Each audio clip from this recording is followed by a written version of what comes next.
sejahtera untuk kita semua. Selamat pagi Pak. Selamat pagi Pak. Ya, terima kasih atas kehadiran Bapak Ibu Guru, rekan sejawat, terutama atas kehadiran Bapak Kepala Sekolah SMA Negeri 1 Pangaribuan pada pagi hari ini, di mana saya Yunus Pangarana Pahat akan melakukan pengimbasan budaya positif modul 14 guru bergerak. Sebelum saya memulai presentasi kita pada hari ini, ada baiknya kita memulai dengan doa. Kita mulai doa sesuai dengan agama dan kepercayaan kita masing-masing. Kita berdoa.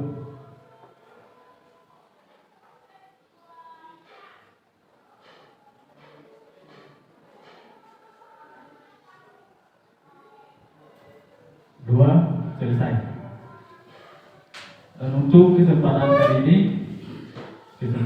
ini kita akan membuka secara resmi acara seminar kita pengimbasan budaya positif yang akan dibuka oleh Bapak Kepala Sekolah. Untuk ini kami memberikan waktu dan tempat kepada Bapak Kepala Sekolah.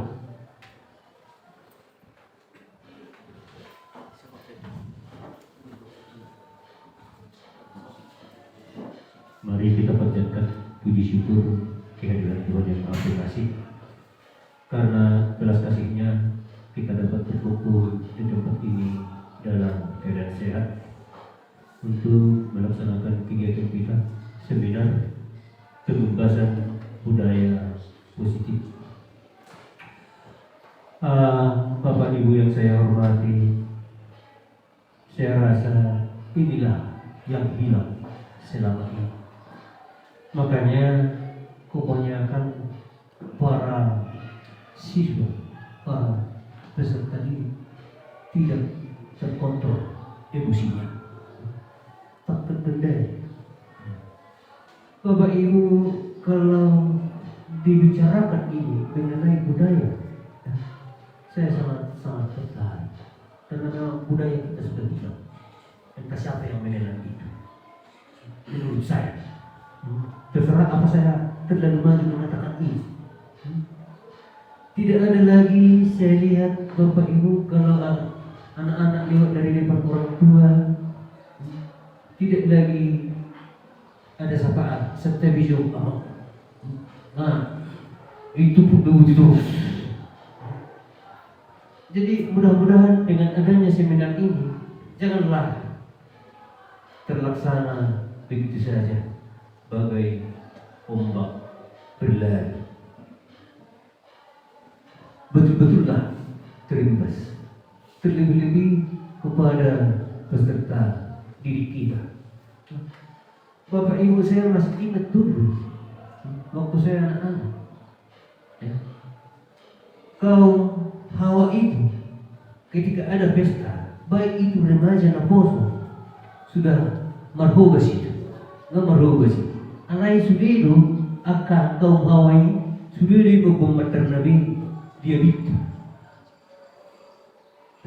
Kalau sekarang Bapak Ibu, saya di Arisan mau ke kamar mandi pun harus saya tahan-tahan. Kenapa? Kalau saya nggak disi masih panganan, mau mertak pun berbahasa tidak masalah ya Bapak Ibu.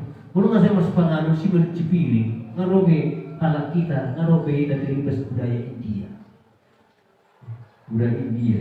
Beli ulang nyon, bahkan aku teman-teman, malu kau, ada baju seputih sebulan, ibu dah, dari mana ya? Kalau menurut saya itu menurut budaya, salah menurut budaya, menurut saya. Jadi sudah banyak itu Bapak Ibu. Belum lagi waktu kamar mandi, Bang Nabi udah banget. Setiap lima yang waktu ini, itu pergi dulu di isi tak mungkin. Anak-anak, nang marman tertib, nang berhenti. Jadi jangan kita salahkan anak-anak ini. Kita sudah salah, karena kita pun tidak lagi menanamkan itu kepada generasi muda. Kepada generasi muda. Ini jadi Bapak Ibu.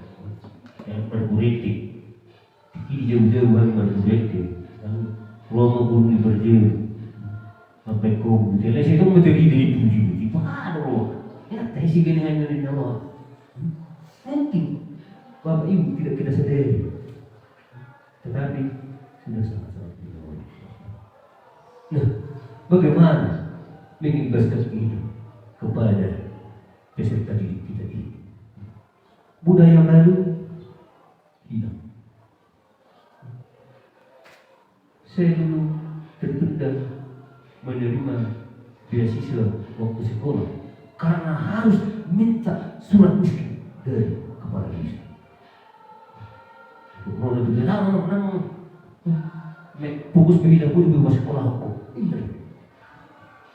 Di zaman sekarang, bapak ibu, anak-anak tidak dapat PIB, ribut orang tua ribut ke sekolah. Jadi budaya kita gitu. Kan ada kau dihitam, fokus si hapur di juru, bagaimana? Patang mengilu, hidup bernajur, prinsip-prinsip ini. Harapan, anggota bangga.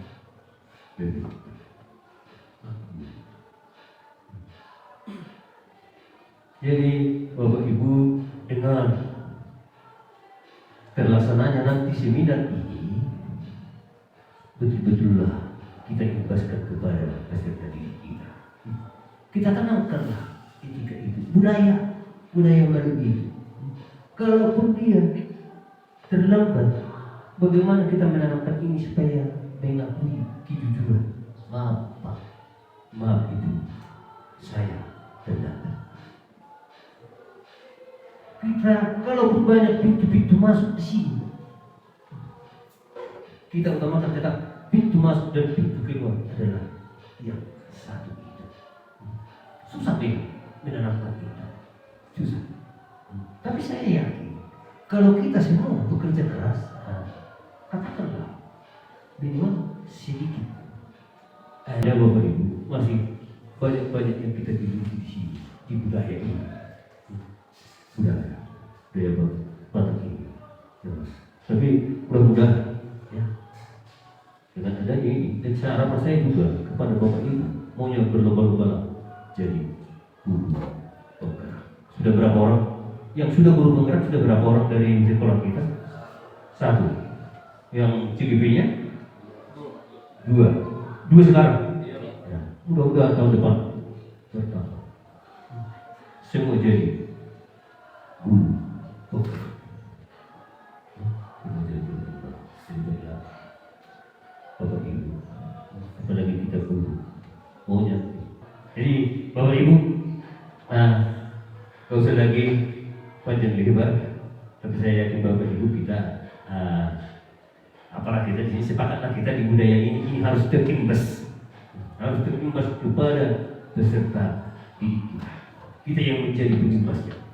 Nah, akhirnya pada hari ini Senin 9 Oktober 2023 dengan mengucapkan syukur kepada Tuhan yang Maha Pengasih, seminar pengimbasan budaya positif di SMK Negeri 1 Pangaribuan resmi dibuka. Terima kasih untuk Bapak Kepala Sekolah yang telah berkenan membuka seminar kita. Jadi baiklah Bapak Ibu, kita langsung saja ke seminar. Sini saya akan mempresentasikan pengimbasan budaya positif di sekolah kita.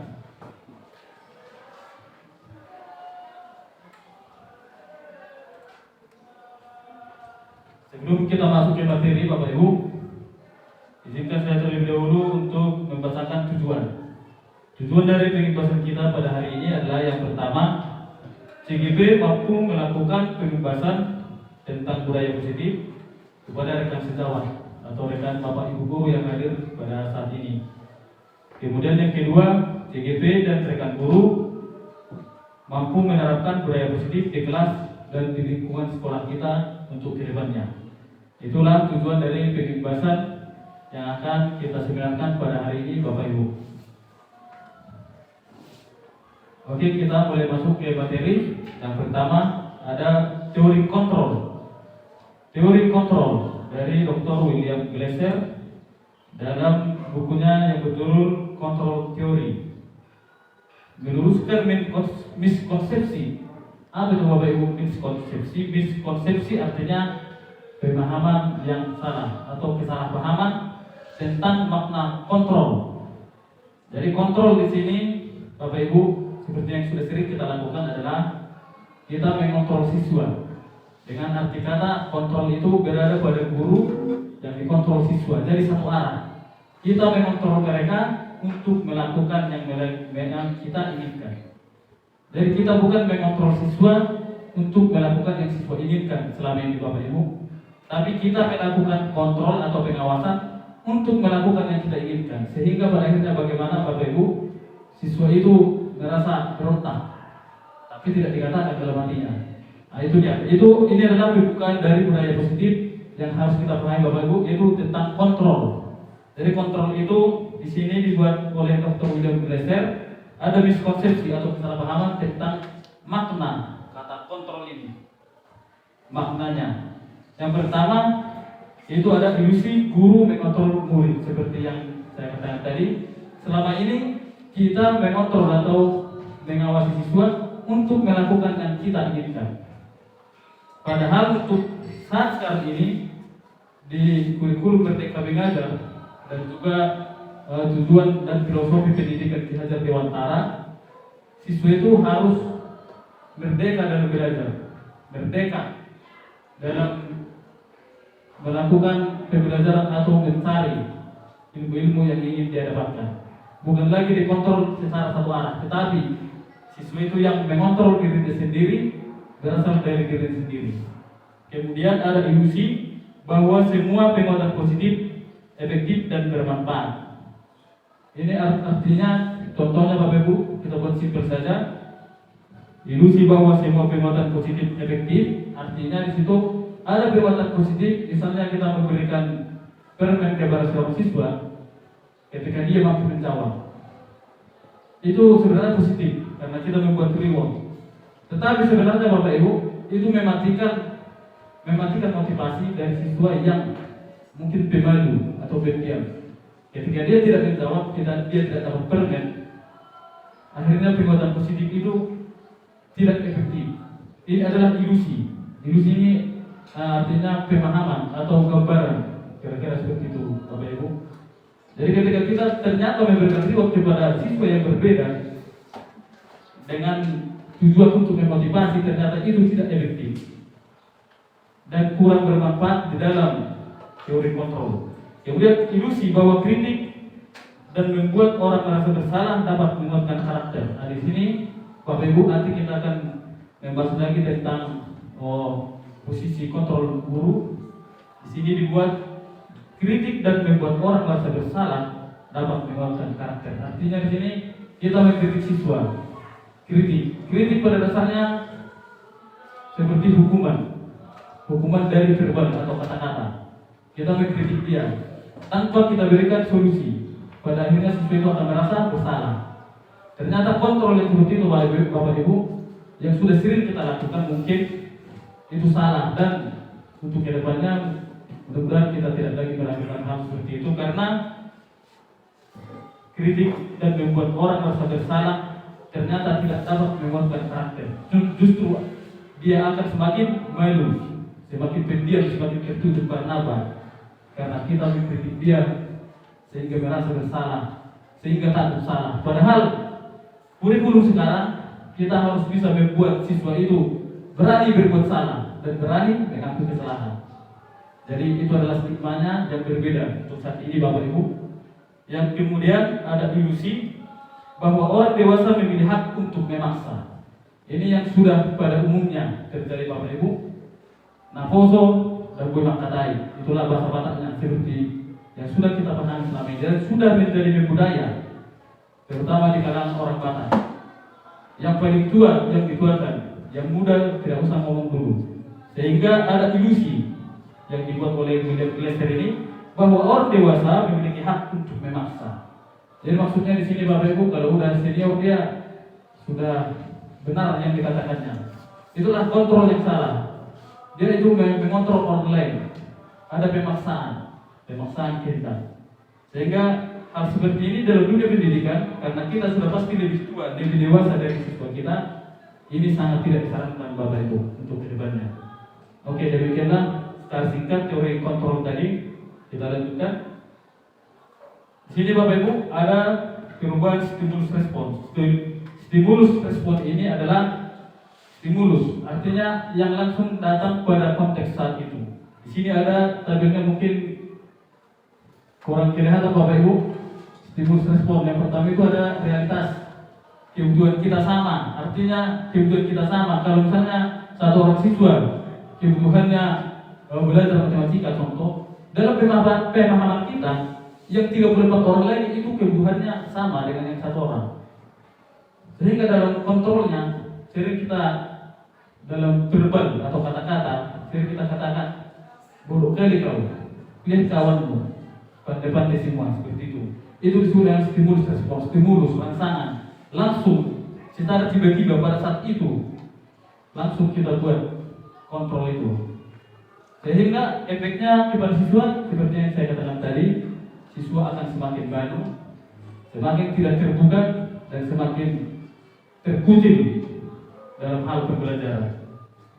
Stimulus respons, realitas atau kebutuhan kita sama, itulah pemahaman dari stimulus respons, dan ini pada umumnya terjadi di sekolah-sekolah. Sesuai dengan teori kontrol tentang dunia realitas, ketika kita mengganti stimulus respons kepada pendekatan teori kontrol, realitas itu akhirnya bisa kita buat berbeda. Artinya siswa yang memang tidak mampu matematika, maka memang dia berbeda dengan yang mampu matematika. Perlakuannya berbeda, kontrolnya berbeda. Itu dia Bapak Ibu, teori pendekatan teori kontrol. Itu dia. Jadi stimulus respons inilah yang akan kita ubah Bapak Ibu dari stigma-stigma yang sudah negatif ke yang positif, yaitu pendekatan teori kontrol. Stimulus respons yang berikutnya di sini juga Bapak Ibu, semua orang melihat hal yang sama seperti yang saya katakan tadi Bapak Ibu. Kebalikan, stimulus respons ini adalah kebalikan dari pendekatan teori kontrol. Jadi semua orang itu sama, melihat hal yang sama. SMK Negeri 1 Ribuan sama dengan SMK Negeri 2 Batu Raja itulah yang dipikirkan orang lain. Padahal sebenarnya itu berbeda Bapak Ibu. Kalau misalnya SMK Negeri 1 Ribuan tidak suka tawuran, mungkin SMK yang lain suka tawuran. Tetapi di stimulus respons yang sudah ada didasarkan pada penilaian pribadinya, seperti itu dia. Semua orang melihat hal yang sama. Jadi ini budaya yang harus kita rombak perlahan-lahan Bapak Ibu. Saya yakin pasti bisa kita lakukan untuk kedepannya. Dalam pendekatan teori kontrol, setiap orang memiliki gambaran berbeda.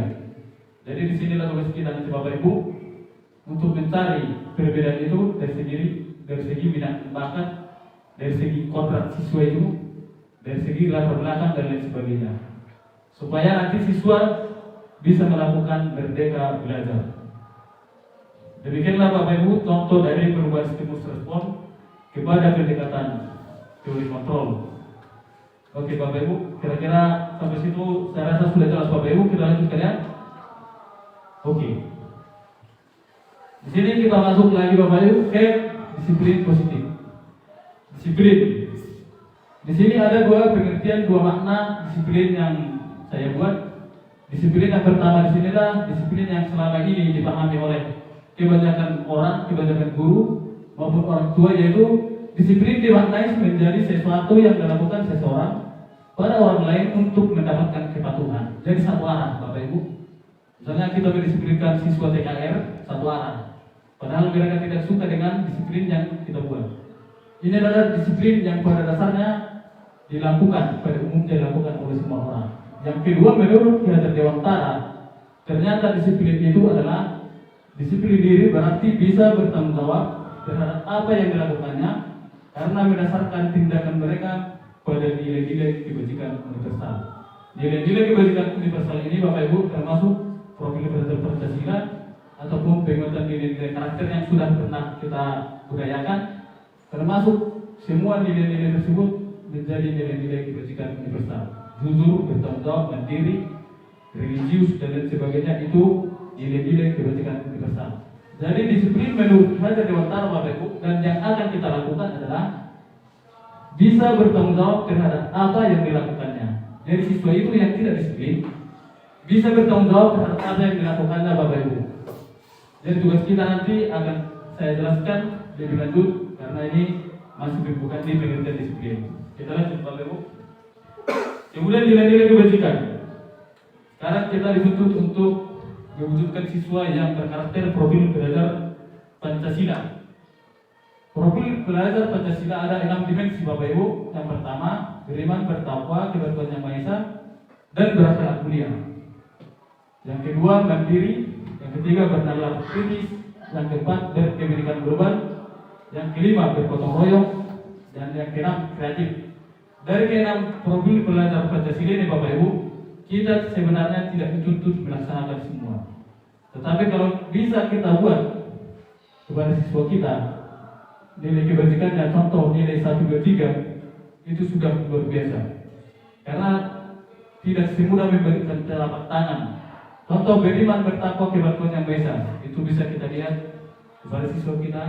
Kalau misalnya kebaktian cenderung bermain-main, bagaimana cara kita mendisiplinkan siswa tersebut secara positif? Itu menjadi tugas kita Bapak Ibu. Berakhlak mulia. Berakhlak mulia adalah salah satu masalah terbesar dunia pendidikan saat ini Bapak Ibu. Akhlak mulia ini di mana contohnya? Ketika siswa berpapasan dengan kita, apalagi yang beda jurusan, tidak ada lagi bahasa selamat pagi Pak, selamat pagi. Berakhlak mulia. Jadi siswa pada dasarnya sekarang ini sudah kehilangan nilai berakhlak mulia. Jadi ini yang menjadi tanggung jawab kita nanti Bapak Ibu untuk membuat siswa itu menjadi positif supaya berakhlak mulia. Ada disiplin positif, terutama budaya positif atau kebiasaan positif. Demikian Bapak Ibu nilai-nilai kebajikan dari profil belajar Pancasila. Kita lanjutkan lagi. Ini dari Virtus Project. Nampak Bapak Ibu? Oke, walaupun hanya sekilas mungkin Bapak Ibu ya. Di sini banyak sekali proyek nilai-nilai kebajikan. Ini secara universal. Ini langsung saya buat. Masih banyak dari berbagai sumber nilai-nilai kebajikan. Ini sudah sangat banyak, termasuk di sini 18 karakter sudah masuk Bapak Ibu. Termasuk juga profil belajar Pancasila tadi sudah ada Bapak Ibu. Kita bisa lihat ada peduli, rajin, integritas, rasa hormat, keterusterangan, keberanian, kebahagiaan, tanggung jawab, kebersihan, kesantunan, keadilan, pengabdian, dan lain sebagainya Bapak Ibu, komitmen. Yang jelas semua nilai kebajikan ini adalah nilai yang sangat positif. Ada Bapak Ibu sampai rendah hati, keteguhan hati, kedamaian dimasukkan menjadi nilai-nilai kebajikan. Inilah yang akan nanti kita gali daripada siswa kita. Kita gali, kita terapkan kepada mereka. Kejujurankah yang harus kita gali dari mereka? Atau percaya diri, atau semangat, atau kesetiaan, atau rasa bersyukur? Itu yang akan kita gali dari siswa kita nanti ketika kita melakukan budaya-budaya positif atau kebiasaan yang positif. Baik Bapak Ibu, kita lanjutkan lagi. Kemudian di sini ada teori motivasi hukuman dan penghargaan serta restitusi. Oke, Bapak Ibu, di sini ada 3 motivasi perilaku manusia di dalam disiplin. Dalam disiplin, yang pertama untuk menghindari ketidaknyamanan atau hukuman. Pada dasarnya itulah yang kita lakukan Bapak Ibu, supaya siswa tidak dihukum ketika terlambat, maka dia datang tepat waktu untuk menghindari ketidaknyamanan atau hukuman. Karena tidak demikian, maka siswa tidak disiplin. Jadi mungkin siswa kita sekarang ini dari kecil mungkin sudah terbiasa didisiplinkan, disiplin satu arah. Kalau tidak disuruh, maka dia tidak melakukan. Itulah yang pertama. Jadi ada motivasi perilaku manusia dalam disiplin untuk menghindari ketidaknyamanan atau hukuman. Yang kedua, motivasi yang kedua untuk disiplin yaitu untuk mendapatkan imbalan atau penghargaan dari orang lain. Contoh, supaya saya mendapatkan permen, supaya saya diberikan guru nilai yang bagus, maka saya melakukan yang diperintahkan oleh guru tertentu. Ini tertentu, ada bahasa tertentunya Bapak Ibu. Ketika dia tidak memiliki kepentingan terhadap guru yang lain, maka dia tidak akan menghargai atau melakukan disiplin terhadap guru yang lain. Jadi di sini bersifat memilih-pilih karena tujuannya apa? Untuk mendapatkan imbalan atau penghargaan dari orang lain. Jadi ini adalah disiplin, motivasi disiplin yang sudah sering kita lihat juga dari para siswa kita Bapak Ibu, terutama kita di SMA yang 3 jurusan. Beda satu jurusan dengan jurusan lain ya cuma guru produktif saja kita hormati seperti itu. Itulah contoh kecilnya Bapak Ibu. Sehingga untuk menyapa pun dipilih-pilih orangnya. Coba guru produktifnya disapa. Kalau bukan guru produktifnya atau guru yang masuk ke kelasnya, maka dia tidak akan menyapa. Jadi dia itu memiliki motivasi untuk mendapatkan imbalan atau penghargaan dari orang lain. Kemudian yang ketiga Bapak Ibu, untuk menjadi orang yang mereka inginkan dan menghargai diri sendiri dengan nilai-nilai yang mereka percaya. Jadi nilai yang ketiga inilah Bapak Ibu yang nantinya akan kita terapkan kepada siswa kita. Untuk menjadi orang yang mereka inginkan dan menghargai diri sendiri dengan nilai-nilai yang mereka percaya. Apakah nilai yang mereka percaya dalam diri mereka? Apakah mereka kreatif? Apakah mereka bertanggung jawab? Seperti itu Bapak Ibu. Jadi yang nilai yang pertama dan kedua itu akan kita hindarkan Bapak Ibu dalam melakukan disiplin positif dan akan melaksanakan yang nilai yang ketiga. Oke Bapak Ibu, kita lanjutkan lagi. Hukuman, konsekuensi dan restitusi. Hukuman konsekuensi adalah bentuk sanksi yang diberikan kepada pelaku tindakan yang melanggar hukum sebagai akibat langsung dari tindakannya. Itu adalah artinya hukuman konsekuensi. Jadi ada sanksi sebagai akibat dari tindakan, konsekuensi. Hukuman bersifat tidak terencana atau tiba-tiba.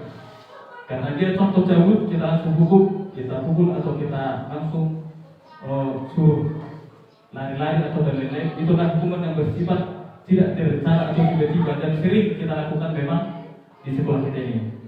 Kemudian konsekuensi sudah terencana atau sudah disepakati, sudah dibahas dan disetujui oleh murid dan guru.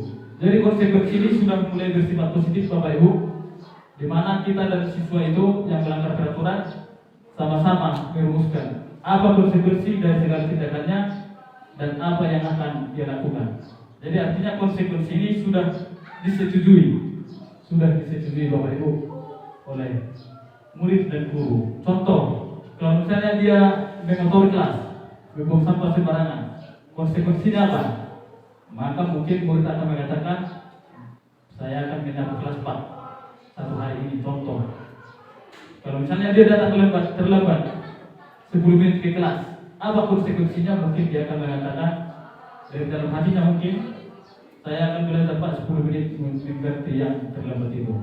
Kira-kira seperti itu konsekuensi Bapak Ibu. Konsekuensi itu kita tujukan untuk pembelajaran, bukan kita tujukan untuk menyakiti atau menyakiti perasaan. Seperti itu Bapak Ibu. Kita lanjut Bapak Ibu. Di sini ada restitusi. Restitusi menurut dosen adalah proses menciptakan kondisi bagi murid untuk memperbaiki kesalahan mereka, sehingga mereka bisa kembali pada kelompok mereka dengan karakter yang lebih kuat. Jadi restitusi itu adalah proses menciptakan kondisi bagi murid. Jadi disinilah tugas kita yang mungkin berbeda dari sebelumnya Bapak Ibu. Bertambah tugas kita yaitu proses menciptakan kondisi bagi murid untuk memperbaiki kesalahan. Dengan kata lain di sini kita harus merangkul murid itu, bertanya dengan baik apa, bagaimana dan kenapa dia melakukan, ada sebab akibat dari segala kelakuan yang dilakukannya. Jadi restitusi ini menawarkan jalan atau cara untuk menyelesaikan segala persoalan-persoalan, terutama persoalan kedisiplinan di sekolah kita. Dan sudah Bapak Ibu. Kemudian di sini ada menurut Alpicon ada istilah dibuat oleh Alpicon, seorang peneliti, dikatakan dihukum oleh penghargaan. Kenapa dihukum oleh penghargaan? Di sini dikatakan saat kita berulang kali menjanjikan hadiah kepada anak-anak agar berperilaku bertanggung jawab, atau kepada seorang murid agar mempelajari sesuatu yang baru, atau kepada seorang karyawan agar melakukan pekerjaan yang berkualitas, kita sedang berasumsi bahwa mereka tidak dapat melakukannya atau mereka tidak akan memilih untuk melakukannya. Jadi maksud dia adalah Bapak Ibu, ketika kita ternyata memberikan imbalan kepada siswa, ketika mereka mau melakukan segala yang kita perintah, berarti kita ternyata berasumsi bahwa siswa itu tidak mampu melakukannya kalau tidak diberi imbalan. Dengan kebetulan kita mematikan rasa percaya diri dan kemampuan siswa itu. Tetapi karena sudah sering, karena imbalan siswa melakukan segala sesuatu yang diperintah guru, maka siswa pun menunggu-nunggu. Kalau tidak ada imbalan, ya udah, tidak usah dikerjakan.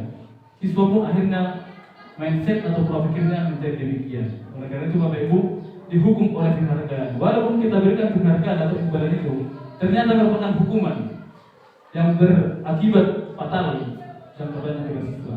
Sehingga siswa menjadi siswa yang harus disuruh baru melakukan. Tidak berkembang pemikirannya untuk melakukan dulu. Kalau tidak suruh tidak dilakukan. Seperti itu Bapak Ibu. Mungkin saya sendiri pun sebagai guru, karena sudah dididik dengan cara seperti itu mulai SD sampai SMA sampai kuliah, hingga menjadi guru pun kalau tidak disuruh tidak dilakukan. Padahal di sini Bapak Ibu, kita di dalam budaya positif, kita itu harus memerdekakan siswa seperti yang dikatakan oleh Ki Hajar Dewantara. Baik Bapak Ibu, kita lanjut lagi. Albikor membuat pernyataan tentang penghargaan yang dinilainya sama dengan menghukum. Pengaruh jangka pendek dan jangka panjang, jangka pendek dan jangka panjang. Jangka pendek dan jangka panjang ini yang seperti yang saya katakan tadi Bapak Ibu, yang jangka pendek Bapak Ibu itu misalnya hukuman yang langsung, penghargaan yang langsung kita berikan pada saat itu. Misalnya dia mampu menjawab pertanyaan, kita berikan permen, maka pada saat itu jangka pendeknya dia akan merasa termotivasi.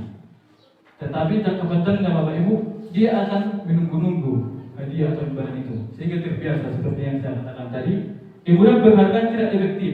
Ketika kita memberikan penghargaan yang tadi saya katakan Bapak Ibu, ternyata tidak efektif. Karena apa? Karena hanya sebagian siswa yang mungkin mendapatkan penghargaan. Padahal semua siswa harus memperoleh penghargaan kalau memang kita berikan penghargaan seperti itu. Jadi tidak efektif dia Bapak Ibu, karena siswa yang tidak mendapat penghargaan akan pesimis atau apatis terhadap mata pelajaran kita.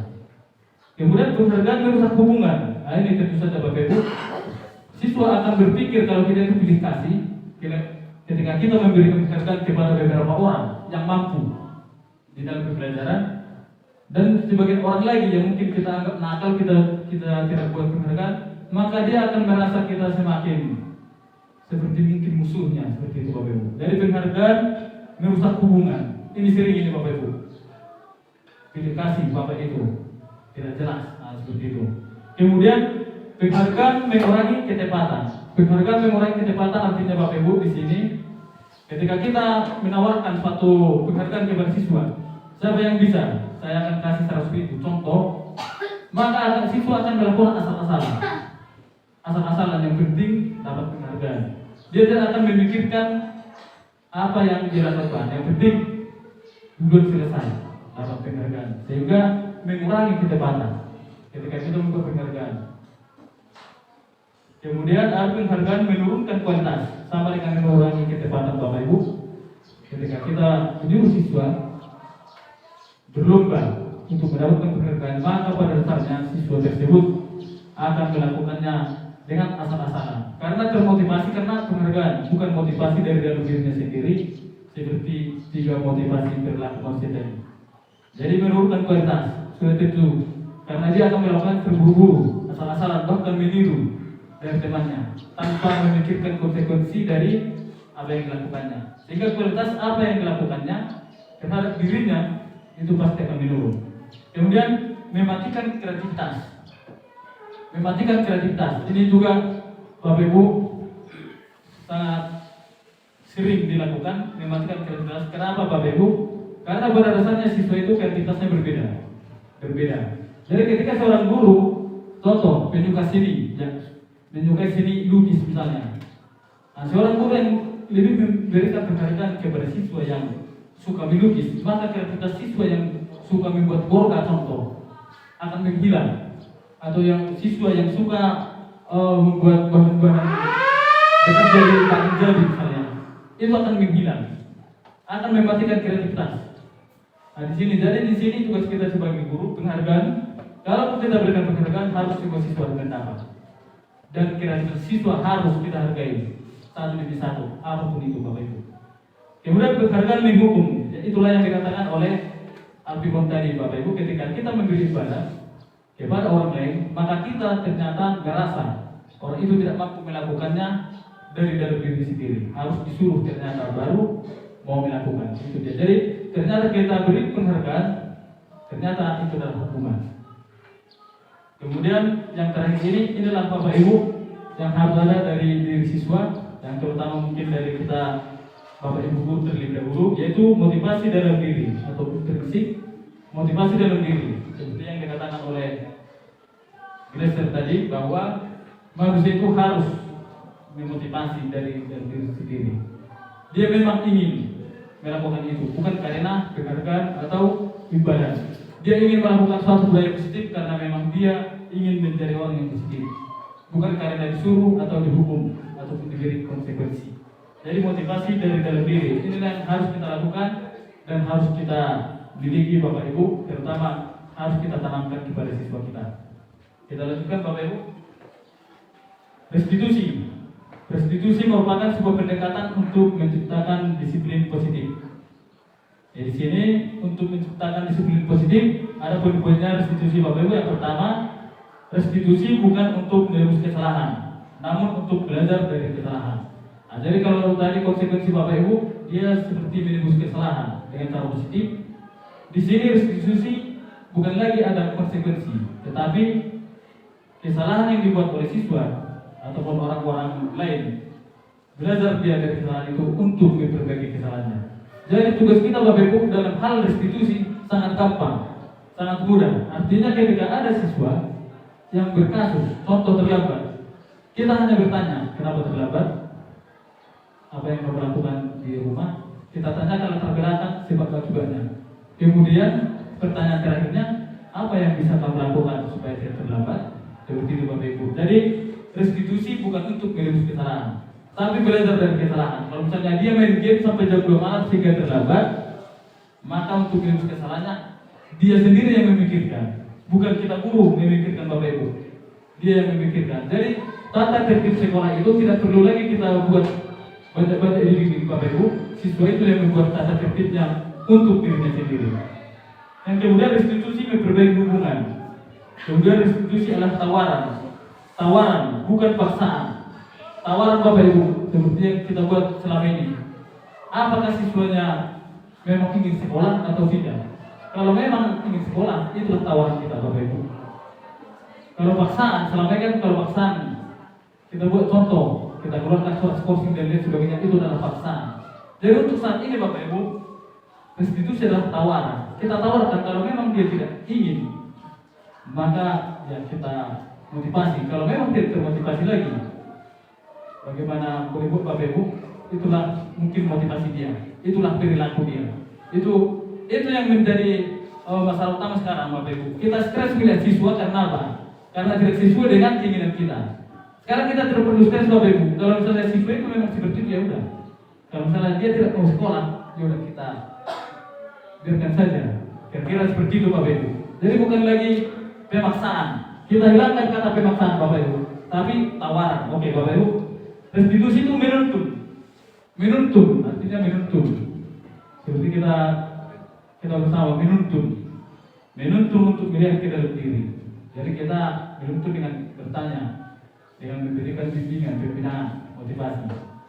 Apakah memang ketika kita tuntut dia mau berubah, atau memang ada motivasi yang lain dari dalam dirinya? Contoh, misalnya dia tidak ingin sekolah, tetapi selalu memaksa orang tua, atau dia tidak ingin sekolah, tetapi karena teman-temannya sekolah, akhirnya ikut sekolah, sampai sekolah berbuat keonaran. Itu dia. Jadi kita menuntun apa yang ada dalam diri siswa itu. Jadi kita tidak memaksa, tetapi menuntun dan menawarkan. Oke, kita lanjut Bapak Ibu. Restitusi mencari kebutuhan dasar yang mendasari tindakan. Kebutuhan dasar nanti kita bahas Bapak Ibu di slide berikutnya. Restitusi diri adalah cara yang paling baik. Restitusi diri artinya motivasi dari dalam dirinya. Kesadaran diri adalah cara yang paling baik. Restitusi fokus pada karakter bukan tindakan. Fokus pada karakter siswa, bukan tindakan yang dilakukan oleh siswa. Contoh siswanya karakternya pemalu misalnya, pemalu, maka mungkin restitusi yang kita buat ke sana ya kita memotivasi, bukan justru mempermalukan dia di depan umum. Jadi kita fokus pada karakternya, bukan pada tindakan yang kita lakukan kepada siswa. Restitusi itu menguatkan. Restitusi fokus pada solusi. Ya, solusi. Jadi dia Bapak Ibu, restitusi itu adalah solusi. Solusi yang kita berikan kepada siswa. Tetapi solusinya bagaimana Bapak Ibu? Solusinya itu berasal dari siswa itu sendiri.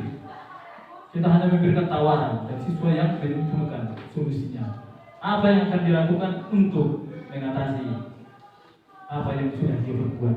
Itu Bapak Ibu. Kemudian restitusi mengembalikan murid yang berbuat salah pada kelompoknya. Artinya kelompoknya yang mungkin sudah bagus selama ini, maka kita bina dulu, kita berikan solusi, kita berikan keyakinan. Setelah ada perubahan kita kembalikan kepada kelompoknya. Dengan arti kata kelompoknya ini sudah positif. Bapak Ibu. Oke, mari kita lanjut lagi Bapak Ibu. Sampai kita pada keyakinan kelas. Di keyakinan kelas. Keyakinan kelas ini adalah salah satu dasar dan menjadi modal utama kita Bapak Ibu untuk melakukan disiplin positif ataupun budaya positif.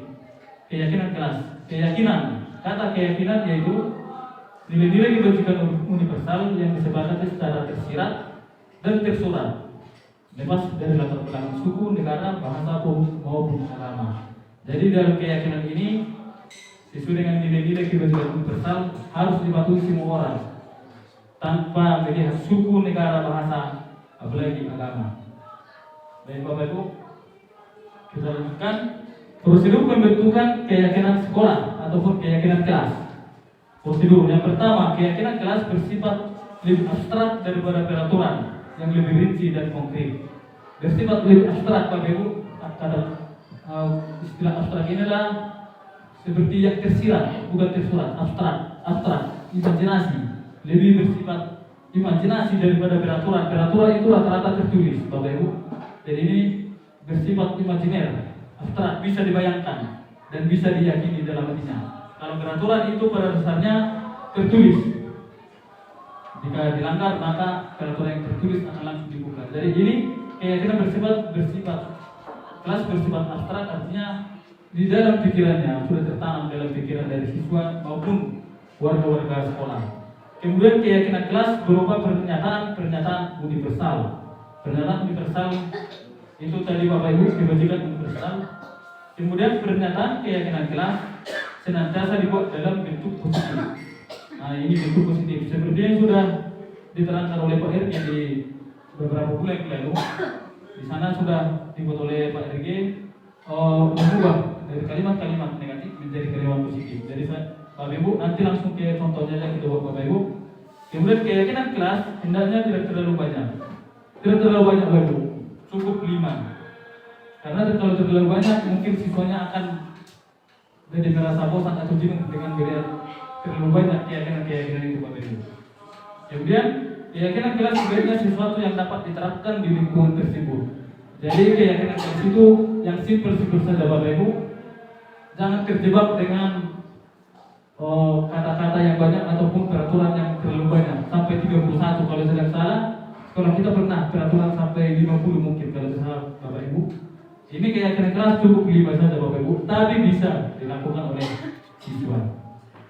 Yang berikutnya semua warga kelas hendaknya ikut berkontribusi dalam pembuatan keyakinan kelas lewat kegiatan curah pendapat. Dari keyakinan kelas ini pertama sekali Bapak Ibu merupakan kegiatan curah pendapat antar siswa.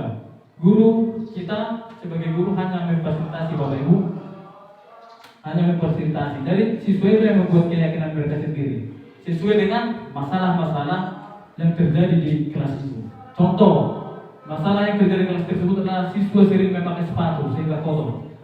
Apa yang akan mereka lakukan untuk mengatasi memakai sepatu tersebut? Mereka yang kita tanyakan Bapak Ibu. Jadi mungkin sebagian siswa akan mengatakan keyakinan kelas yang pertama Pak, tidak memakai sepatu di kelas. Itu adalah kalimat negatif. Kalau kalimat positifnya, saling menjaga kebersihan. Seperti itu Bapak Ibu. Jadi disitulah perubahan kalimat negatif ke kalimat positif. Kemudian bersedia meninjau kembali keyakinan kelas dari waktu ke waktu. Jadi keyakinan kelas itu ternyata Bapak Ibu masih bisa berubah sesuai dengan waktu, sesuai dengan kepentingan dan juga dilihat kondisi. Jadi bersedia meninjau kembali keyakinan kelas dari waktu ke waktu. Itulah prosedur pembentukan keyakinan kelas Bapak Ibu. Dan setelah selesai seminar ini, saya harap kita semua sudah bisa membuat keyakinan kelas di kelas masing-masing. Kepada siswa, walaupun per mata pelajaran mungkin sebelum dilakukan oleh PRU kelas, ini sudah bisa kita lakukan Bapak Ibu. Setiap mata pelajaran kita membuat keyakinan kepada siswa supaya siswa mematuhi bersama. Jadi keyakinan ini dibuat bersama oleh warga kelas ataupun warga sekolah, bukan guru, bukan siswa, tetapi bersama-sama antara guru dan siswa dan juga bapak kepala sekolah tersebut. Prosedur pembentukan keyakinan kelas. Yang berikutnya, mempersilahkan warga sekolah untuk bersuara pendapat. Kemudian mencatat semua masukan-masukan para murid di papan tulis ataupun di sticky note atau kertas besar.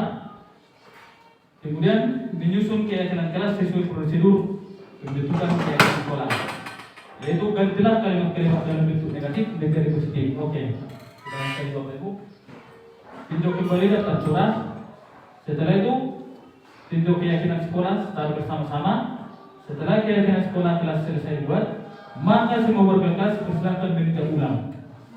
Apakah bisa dilaksanakan atau tidak? Contoh Bapak Ibu kita buat di sana saling menjaga kebersihan, tetapi ada 2 orang siswa yang tidak mau melakukan menjaga kebersihan misalnya. Jadi ini ditinjau ulang Bapak Ibu. Sudah yakinkah yang 2 orang ini? Kita yakinkan dulu. Itu dia maksudnya di sini Bapak Ibu. Keyakinan sekolah selanjutnya bisa dilekatkan di dinding kelas di tempat yang mudah dilihat semua warga kelas. Dilekatkan. Jadi kalau di sekolah-sekolah lain Bapak Ibu yang sudah agak dulu melakukan budaya masjid, ini dibuat dalam bentuk spanduk. Bisa kita lihat seperti budaya Balu yang ada di sana, bentuk spanduk ya. Jadi di tiap kelas itu ada bentuk spanduk keyakinan kelas. Bukan karena besarnya Bapak Ibu kecil saja, tapi sudah banyak yang menerapkan hal seperti ini. Oke, Bapak Ibu, di sini ada contoh keyakinan kelas Bapak Ibu. Ini sudah dibuat dalam bentuk kalimat positif. Ini kalimat positifnya yang pertama, setiap anggota kelas perlu belajar. Artinya setiap anggota kelas perlu belajar, maka tidak akan ada yang cabut dan juga tidak akan ada yang terlambat. Setiap anggota kelas perlu senang. Berarti di sini kalimat negatifnya ini Bapak Ibu dilarang membuli, dilarang mengganggu teman. Jadi kalimat positifnya setiap anggota kelas perlu senang dalam belajar. Kemudian setiap anggota kelas perlu melakukan tugas. Artinya tidak ada siswa yang malas dalam melakukan tugas dengan alasan tertentu. Jadi setiap anggota kelas perlu melakukan tugas. Kemudian setiap anggota kelas perlu saling menghargai. Saling menghargai. Tidak ada lagi pengancaman, tidak ada lagi intimidasi dalam kelas karena sudah sepakat saling menghargai. Kemudian setiap anggota kelas perlu merasa aman. Artinya dilarang mencuri. Itulah bahasanya sih mungkin Bapak Ibu, dilarang mencuri dalam kelas. Dan bahasa positifnya setiap anggota kelas perlu merasa aman. Seperti itu kira-kira Bapak Ibu. Jadi 5 cukup. Kalau yang 5 ini sudah dilaksanakan oleh siswa, maka budaya positif sudah pasti berjalan. Itulah contoh keyakinan kelas Bapak Ibu dalam bahasa-bahasa positif. Oke Bapak Ibu, kita lanjut lagi ke kebutuhan dasar manusia. Ada 5 kebutuhan dasar manusia Bapak Ibu, dan kebutuhan dasar ini inilah yang menjadi dasar kita nanti dalam melaksanakan restitusi atau mencari solusi terhadap perilaku siswa. Yang pertama, kebutuhan bertahan hidup atau survival. Kebutuhan bertahan hidup seorang manusia karena pada saat manusia merasa terancam, maka dia akan melakukan secara saras untuk bertahan hidup, termasuk mencuri, termasuk mungkin memukul atau berkelahi. Itulah kebutuhan bertahan hidup. Kalau kita tanyakan 2 siswa, banyak itu kebutuhan bertahan hidup. Kenapa kau mencuri? Maka dia akan mengatakan Karena apa? Seperti itu Bapak Ibu. Jadi 5 kebutuhan dasar manusia itu menjadi dasar kita untuk mencari atau mencari solusi dari kasus-kasus siswa. Kemudian kebutuhan akan kasih sayang dan rasa diterima. Kebutuhan untuk diterima. Ini juga Bapak Ibu satu hal yang sangat penting karena pada dasarnya banyak sekali siswa kita yang minder ataupun pemalu ataupun pendiam. Ini pada dasarnya didasarkan oleh kebutuhan akan kasih sayang atau kebutuhan untuk diterima. Dia merasa pendiam, minder, pemalu. Karena mungkin dia merasa bahwa dia tidak diterima. Mulai kecil mungkin sudah ada perlakuan seperti itu sehingga dia merasa kebutuhannya akan diterima itu tidak tercapai akhirnya. Dia menjadi seorang pemalu, pendiam, walaupun mampu, tetapi tidak ada rasa percaya diri. Kemudian penguasaan atau kebutuhan akan pengakuan atas kemampuan. Nah, ini penguasaan. Siswa kita pada dasarnya, terutama yang SMK, Bapak Ibu, banyak sekali kebutuhan pengakuan atas kemampuan ini saya lihat yang menyebabkan siswa kita sering paham atau berkelahi ataupun melakukan tindakan-tindakan yang melanggar disiplin karena dia ingin diakui atas kemampuan, sehingga dia merasa minder ketika beberapa orang siswa yang merasa mampu itu yang kita sering suruh atau kita sering pakai jasanya di sekolah ini, maka beberapa orang siswa yang memiliki kebutuhan atas penguasaan ini akan semakin menjauh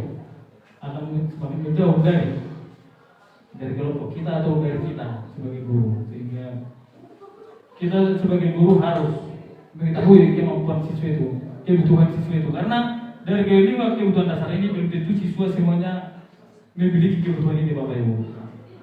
Ada yang dominan yang menyebabkan perilakunya atau sikapnya yang menjadi seperti itu. Kemudian kebutuhan akan kebebasan atau akan pilihan, kebebasan. Ketika kita mengajar di kelas, menerapkan selama 3 jam berturut-turut tanpa jeda, ketika kita melihat siswa mengantuk, mungkin kita akan menghukum siswa itu secara verbal atau kata-kata. Padahal sebenarnya Bapak Ibu, dalam kebutuhan kebebasan itu ternyata sudah mengekang kebebasan siswa. Karena memori ataupun daya tangkap manusia menurut para ahli itu berbeda-beda. Itu makanya disebut ada IQ yang tinggi, ada yang rendah, ataupun ada yang sedang. Sehingga kebebasan kita terkekang ketika kita ternyata melakukan pembelajaran sesuai dengan yang kita inginkan seperti itu Bapak Ibu. Jadi untuk mengetahui kebutuhan akan kebebasan siswa itu bisa kita lakukan observasi dalam kelas, bila untuk pertanyaan-pertanyaan ataupun melalui komunikasi yang baik dengan siswa. Kemudian kebutuhan akan kesenangan, kebutuhan untuk merasa senang. Ini Bapak Ibu yang paling banyak sekarang terjadi pada siswa kita, kebutuhan akan kesenangan. Ketika kita melarang membawa handphone, maka siswa pada dasarnya 90% bawa handphone itu Bapak Ibu mungkin disimpan di kantin ataupun di mana-mana Bapak Ibu. Kenapa bawa handphone Bapak Ibu? Itu karena kebutuhan akan kesenangan, main game dan lain sebagainya. Sampai jam 3 pagi tidak tidur karena apa? Karena kebutuhan akan kesenangan. Karena dengan main game akan senang-senang. Jadi ini adalah salah satu kebutuhan dan menjadi kebutuhan yang paling besar untuk siswa kita di SMK ini yang saya sendiri lihat Bapak Ibu. Jadi dari 5 kebutuhan dasar manusia ini kita nanti bisa mengklasifikasikan atau membagi-bagi siswa itu mana yang lebih dominan antara siswa yang satu dengan yang lain Bapak Ibu. Oke, kita lanjut Bapak Ibu. Dunia berkualitas. Nah, ini dunia berkualitas ini Bapak Ibu inilah pertanyaan pemantik. Ini Bapak Ibu sebenarnya akan merupakan sebuah tugas yang diberikan kepada CGP kemarin Bapak Ibu. Yang pertama itu siapakah orang yang paling penting dalam hidup Anda? Ini adalah pertanyaan-pertanyaan yang bisa kita berikan juga kepada siswa. Artinya dunia berkualitas, dunia siswa itu lingkungan dia, dunianya, apakah dia di dunia berendal atau kremanisme atau di dunia kerohanian. Ini adalah pertanyaan yang bisa kita berikan kepada siswa Bapak Ibu. Siapakah orang yang paling penting dalam hidup Anda? Dalam hidup siswa itu, jangan-jangan tidak ada pula yang paling penting karena orang tua dari kalian nenek, bapakku benar gede, seperti si Indra, orang tuanya sudah dilawan di depan guru. Nah, jadi kalau kita tanya siapakah orang yang paling penting dalam hidup Anda, mungkin si Indra akan mengatakan si Excel yang paling penting, atau si Adnan, seperti itu Bapak Ibu. Jadi inilah pertanyaan tentang kualitas dunianya itu Bapak Ibu. Itu nanti akan kita buat. Nilai kebajikan apa yang terpenting dalam hidup Anda? Nilai kebajikan apa? Kalau misalnya siswa yang berandal, yang paling penting mungkin dia adalah gotong atau kebersamaan. Kebersamaan menuju kehancuran, seperti itu Bapak Ibu. Kemudian kalau Anda menjadi orang yang paling yang ideal, karakter atau sifat apa yang Anda paling inginkan ada pada diri Anda? Kita tanyakan ini pada siswa mungkin mereka bingung Bapak Ibu, tapi akan sebagian akan mengatakan karakter yang saya inginkan adalah menjadi seorang yang bertanggung jawab atau menjadi seorang yang pemberani. Mungkin Bapak Ibu, ini dia. Jadi lingkungannya itu bisa kita dapat dari pertanyaan ini Bapak Ibu. Bagaimana sebenarnya selama ini dia dalam lingkungannya? Apa pencapaian Anda yang Anda banggakan? Ini pada dasarnya sulit dijawab Bapak Ibu. Bapak Ibu guru sendiri pun saya kayaknya ini sulit ini. Apa pencapaian Anda yang Anda sangat banggakan? Sulit, pertanyaan sulit, tapi harus ditanyakan supaya tahu dia sudah ada pencapaiannya atau jangan-jangan sudah bisa melompat ke sekolah yang 3 meter itu Pak. Itu pencapaian saya. Sudah bisa saya dari seperti orang nias pikirnya kan? Oke. Apakah pekerjaan ideal bagi Anda ini Bapak Ibu? Coba siswa juga perlu kita tanyakan Bapak Ibu. Karena banyak siswa kita yang jurusan pertanian tetapi berbakat di otomotif. Itu sudah beberapa kami temukan. Tapi banyak juga siswa yang otomotif tidak berbakat di manapun. Nah, jadi pertanyaan ini perlu bagi siswa. Apa pekerjaan ideal bagi dia? Apa yang pas bagi dia seperti itu? Sebenarnya ceritakan bagian perjalanan hidup. Kita tanya siswa, baru menunda bagaimana perjalanan hidupnya. Apakah memang dari yang darurat atau memang dari yang sudah senang atau dan lain sebagainya. Kemudian apa yang paling bermakna dalam hidup Anda? Mungkin untuk siswa kita yang saya katakan tadi yang berandal yang paling bermakna bagi dia adalah hoga-hoga, happy-happy, senang-senang, dikadang bukan balap-balapan. Itu pasti itu. Tetapi dari bahasa dia bisa kita tahu bagaimana kualitas dunia ini, bagaimana kualitas lingkungan pergaulannya. Kira-kira seperti itu Bapak Ibu. Oke Bapak Ibu, di sini kita masuk ke restitusi. Di sini ada 5 posisi kontrol. Posisi kontrol guru. Ini posisi kontrol guru Bapak Ibu. Yang pertama, langsung saja penghukum. Pada dasarnya kita saat ini adalah guru-guru penghukum. Saya sendiri pun penghukum. Yang pertama itu ada kata-kata yang biasa kita berikan ketika menghukum. Yang pertama, patuhi aturan saya atau awas. Awas kau gilemu akan saya hancurkan. Masa depanmu di depan ujung pena saya. Kalau tidak kau bawa titik, tidak akan kuberikan remedialmu. Seperti itu Bapak Ibu. Jadi itulah guru penghukum. Kemudian kamu selalu saja salah, langsung menyalahkan siswa sehingga siswa merasa yang pertama mungkin berontak dalam dirinya karena dia ada alasan melakukan kesalahan. Ada alasan. Jadi karena kita langsung membentak atau langsung menghukum dia melalui kata-kata atau secara fisik, maka dia pasti akan memberontak. Bukan merasa malu, tapi dia memberontak karena kita guru mungkin tidak melawan. Seperti itu Bapak Ibu. Kemudian ada guru pembuat merasa bersalah. Guru pembuat merasa bersalah ini cenderung lebih lembut, tetapi sering membuat siswa merasa bersalah. Contoh yang sering dikatakan guru pembuat merasa bersalah, ibu sangat kecewa sekali dengan kamu. Kecewa gila ya, kok jangan sih orang menjauh. Itu pembuat merasa bersalah Bapak Ibu. Kemudian berapa kali Bapak harus memberitahu kamu ya? Membuat merasa bersalah. Kita mengulang-ulang pertanyaan itu untuk membuat dia merasa bersalah. Padahal sebenarnya kita harus menghindari hal seperti itu. Mulai saat ini Bapak Ibu, kita tidak perlu membuat siswa merasa bersalah. Yang perlu kita buat adalah siswa itu sadar dari dalam dirinya. Kemudian siswa sebagai teman, guru sebagai teman. Posisi kontrol sebagai teman ini sering kita lakukan dan mungkin saya sendiri juga melakukan hal seperti ini. Contoh, ayo bantulah demi Bapak ya. Dan siruhan mengilhami guru. Seperti itu Bapak Ibu. Ayo ingat tidak bantuan Bapak selama ini. Ngana tolong kok. tak tolong ngomong, seperti itu. Jadi kita membuat siswa sebagai teman. Sebenarnya itu cukup positif Bapak Ibu. Tetapi efeknya apa Bapak Ibu? Efek yang ditimbulkannya jangka panjangnya adalah siswa akan merasa dilindungi oleh guru. Sehingga apapun tindak tanduk dan kelakuan yang dilakukannya akan tidak dipikirkannya konsekuensinya atau hukumannya. Sehingga guru yang merasa menjadi teman siswa pada akhirnya menjadi malu dan terbebani dengan perilaku siswa. Jadi guru sebagai teman ini sangat positif Bapak Ibu dengan batas-batas tertentu.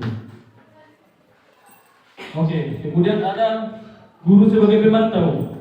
Pemantau artinya guru sebagai pemantau ini adalah pengawas, mengawasi.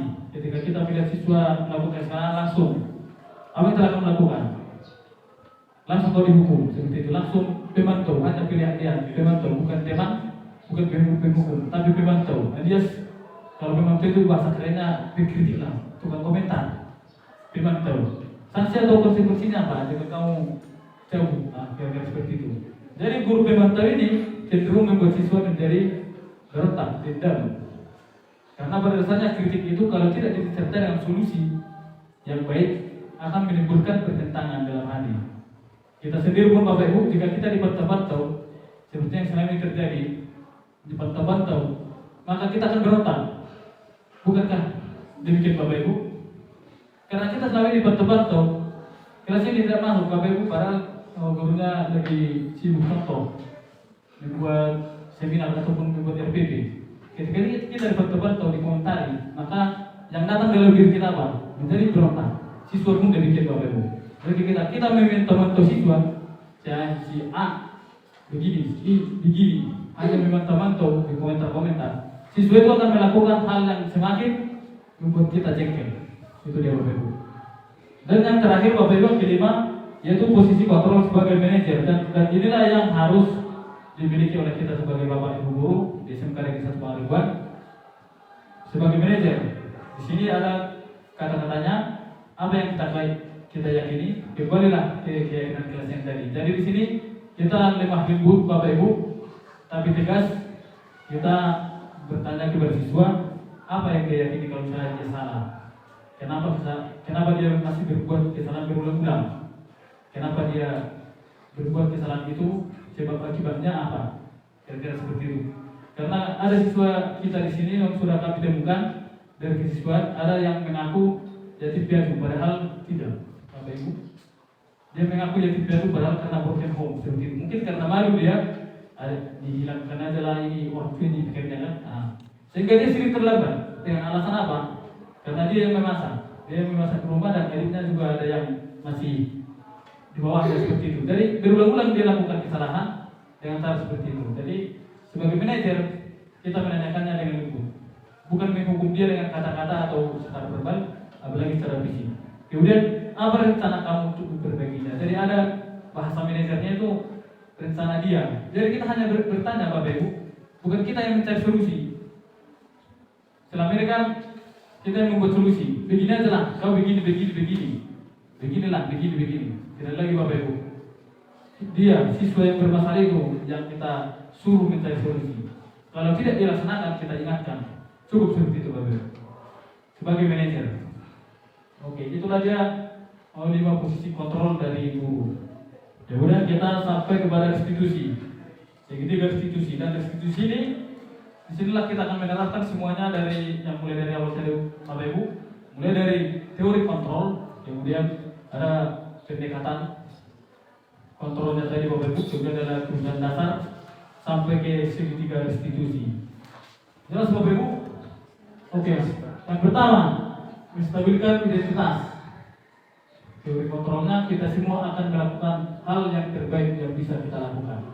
Jadi ketika seorang siswa, contoh Bapak Ibu, seorang siswa yang bermasalah, misalnya siswa A sering terlambat, maka ketika dia terlambat, kita bagi secara baik-baik, kita tanyakan, kita stabilkan dulu identitasnya. Jangan kita buat dia langsung minder ataupun merasa bersalah. Kita stabilkan dulu. Kalau bahasa otaknya kita pangkar dulu supaya dia merasa percaya diri. Kita semua akan melakukan hal terbaik yang bisa kita lakukan. Kita stabilkan dulu. Contoh, apakah kamu sudah makan?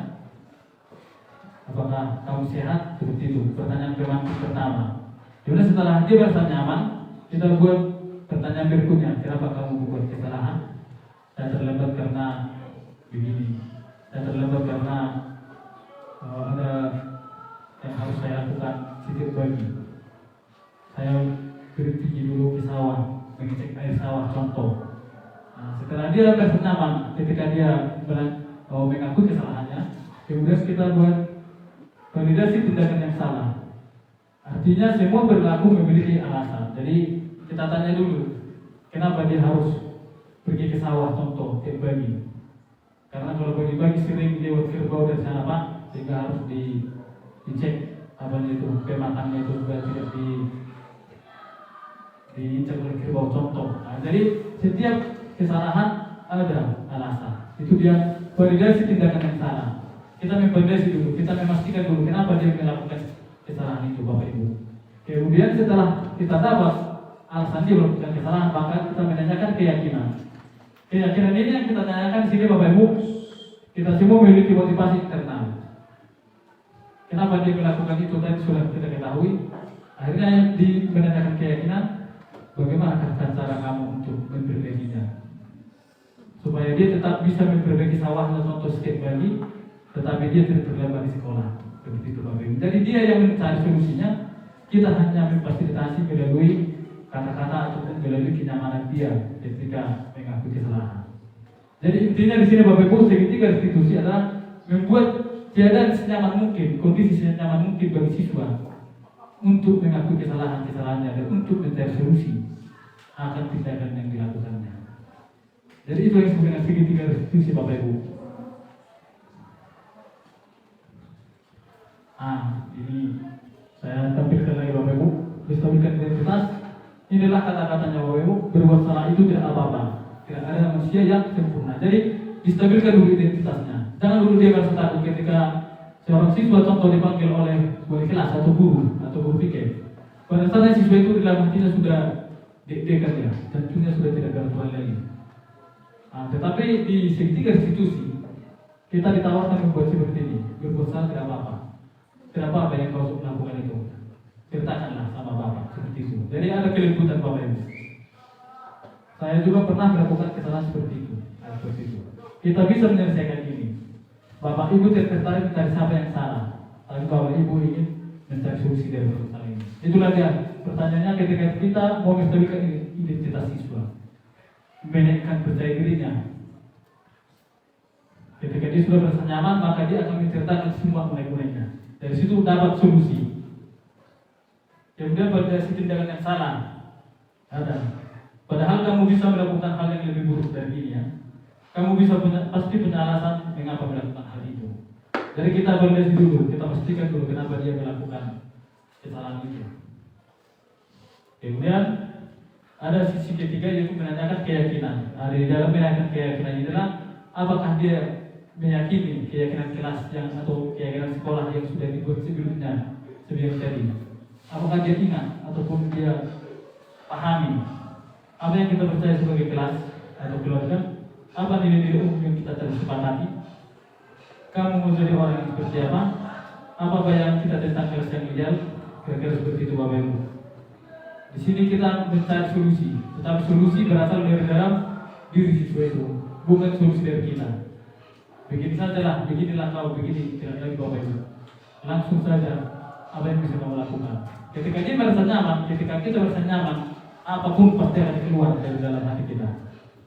Sama seperti interogasi oleh kepolisian. Kepolisian akan menginterogasi seorang pelaku korupsi dengan keadaan senyaman mungkin, sehingga bisa sampai 8 jam, 10 jam.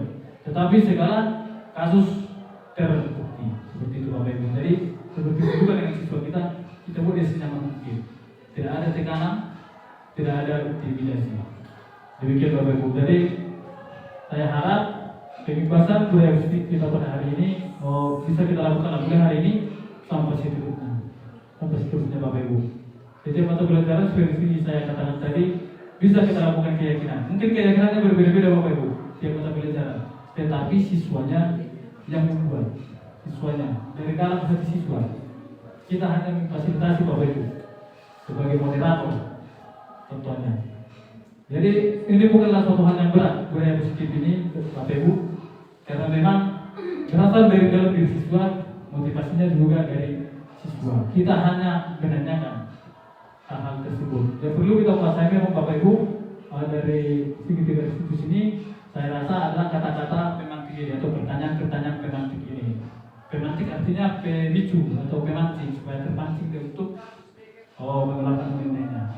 Karena begitu kita mengintimidasi seorang siswa, maka dia akan berbohong pasti. Dia akan membuat alasan-alasan yang menyenangkan kita. Itu pasti. Ketika kita mengintimidasi seorang terdakwa, dia akan membuat alasan yang menyenangkan kita. Kenapa kau mencuri? Kita katakan dengan muka dan wajah yang sangat seram, maka dia akan membuat kata-kata yang menyenangkan. Misalnya, yang berikutnya Pak. Contoh, dia akan melemparkan tanggung jawab kepada orang lain. Tapi kalau misalnya kita menanyakan dia ketika dia sudah merasa nyaman, maka dia akan, saya yakin dia akan mengatakan, saya mencuri Pak karena memang begini. Dia akan membuat yang sebenarnya. Seperti itu Bapak Ibu. Jadi untuk membangun budaya positif, kita memang harus melakukan segitiga restitusi ini Bapak Ibu. Jadi dalam segitiga restitusi ini kita ada teori kontrol 3 juga Bapak Ibu. Kemudian posisi kita juga sebagai guru harus sebagai manajer yang membuat siswa senyaman mungkin dan melakukan motivasi intrinsik dari dalam diri siswa. Demikianlah Bapak Ibu pemaparan hari ini untuk sesi tanya jawab. Kami buka. Siapa tahu Bapak Ibu ada yang ingin bertanya tentang budaya positif yang akan kita lakukan di sekolah kita ini. Waktu dan tempat kami persilakan Bapak Ibu.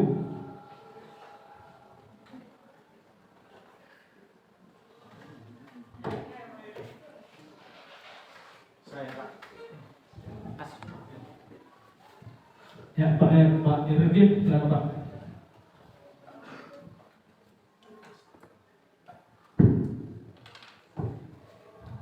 Terima kasih Pak. Tadi waktu Bapak paparkan mengenai keyakinan kelas itu, sebelumnya kan sudah kita uraikan atau sudah Bapak uraikan tadi mengenai disiplin. Lalu berikut muncul lagi keyakinan kelas. Yang menjadi pertanyaan saya Pak, apakah keyakinan kelas itu apakah itu sudah ada di dalam disiplin, sehingga kenapa lagi kita munculkan itu keyakinan kelas? Itu pertanyaan yang pertama Pak. Pertanyaan yang kedua, dalam pembuatan keyakinan kelas itu, apakah itu atas inisiatif siswa atau difasilitasi atau didampingi oleh guru kelas atau wali kelas atau semua guru yang terlibat di dalam kelas itu? Ada 2 pertanyaan saya Pak. Terima kasih Pak. Terima kasih Pak Irwin.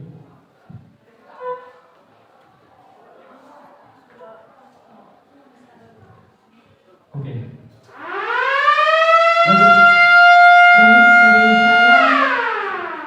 Tadi Bapak sudah menjabarkan banyak mengenai nilai-nilai atau budaya positif dalam proses pembelajaran. Saya sangat tertarik dengan kata restitusi. Restitusi yaitu proses menciptakan kondisi bagi murid untuk memperbaiki kesalahan.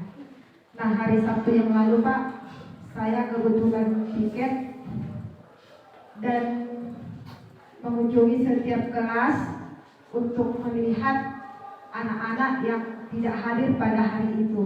Lalu di buku piket saya ada temukan atas, saya lupa namanya Pak, ada beberapa siswa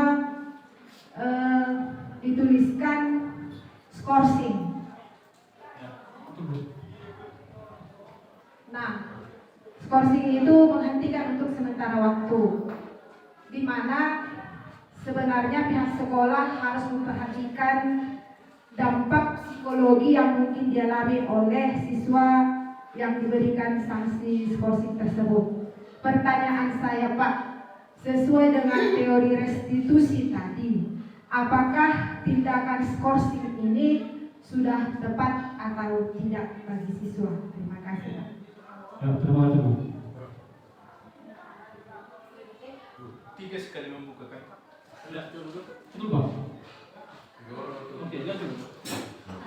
Ibu Spi. Baik Pak, terima kasih. Yang saya tertarik ya Pak tentang setelah dilakukannya segitiga restitusi ya Pak. Kita sudah mendapati siswa yang bermasalah, kemudian kita akan melakukan segitiga restitusi. Memang kalau kita lihat langkah-langkah ini baik, ya kan Pak?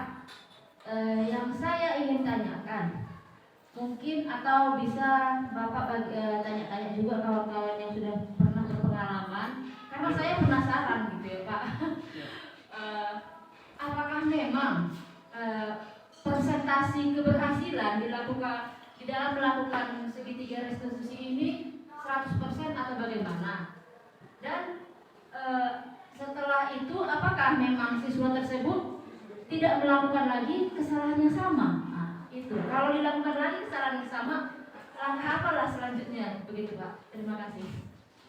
Terima kasih Bu. Sesi pertama sudah 3 orang. Oke.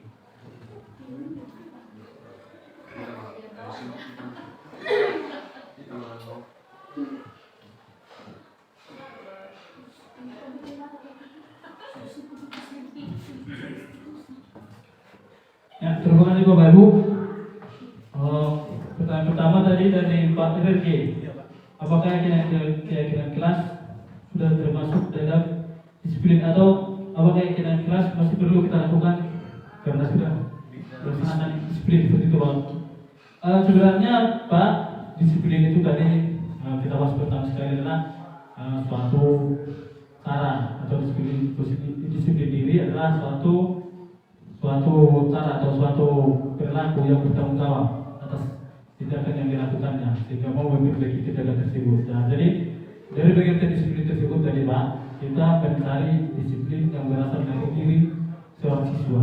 Jadi keyakinan kelas, seperti yang saya katakan tadi Pak, keyakinan kelas itu dibuat bersama-sama antara siswa dan juga guru, sehingga guru dan siswa dapat menciptakan suatu keyakinan kelas yang berasal dari permasalahan kelas Pak dan berasal dari diri siswa. Jadi kita ketika melakukan keyakinan kelas Pak, kita juga serta disiplin. Contoh yang pertama, dilarang ribut misalnya Pak, karena disiplin siswa sudah terlanggar dalam hal ribut. Nah, kemudian siswa mengatakan dilarang ribut Pak, kita buat kita lebih positif. Contoh, saling menghargai atau kita harus saling menghormati proses belajar mengajar. Contoh seperti itu Pak. Jadi keyakinan kelas itu sangat berhubungan sekali dengan disiplin, karena dari masalah-masalah disiplin pada awalnya Pak kita tarik menjadi keyakinan kelas seperti itu. Jadi keyakinan kelas itu memang harus dilakukan Pak, karena memang keyakinan kelas tersebut yang akan diyakini siswa supaya siswa menjadi disiplin. Dalam arti kata disiplin yang positif Pak, bukan lagi disiplin yang kita paksa seperti itu. Jadi itulah tujuan keyakinan kelas itu Pak, supaya siswanya itu lebih positif. Karena makanya kata-katanya juga lebih positif, disiplinnya positif, budayanya positif seperti itu Pak. Jadi saya rasa itu yang pertama Pak. Yang kedua, ketika melakukan keyakinan kelas itu atas inisiatif siswa atau didampingi oleh guru atau semua guru yang masuk pada kelas tersebut, memang Pak seharusnya kalau menurut saya sendiri seharusnya memang harus dibuat oleh seluruh guru yang masuk ke dalam kelas tersebut. Tetapi inisiatifnya memang seperti yang Bapak katakan, memang harus dari siswa Pak, sesuai dengan permasalahan mereka. Contoh, ada siswa yang sering dibully di kelas itu, maka dia mungkin akan menuliskan keyakinan kelasnya atau peraturan kelasnya dilarang dibully. Nah, kemudian kita buat keyakinan positif, jadi saling menghargai antar teman dan seperti itu Pak. Jadi itu berasal dari inisiatif siswa Pak. Kita hanya memfasilitasi dari kelas tersebut bahwa kita harus melakukan budaya positif dengan cara begini. Maka kalian semua siswa harus membuat peraturan sesuai dengan masalah yang ada di kelas kita. Seperti itu Pak. Jadi memang keyakinan itu pada awalnya membingungkan Pak bagi siswa, tetapi ketika mereka melakukan mungkin ya Pak, karena kita memang belum melakukannya 100% sekolah ini, saya rasa disiplin positif itu perlahan-lahan jadi positif juga pemikiran siswa itu Pak.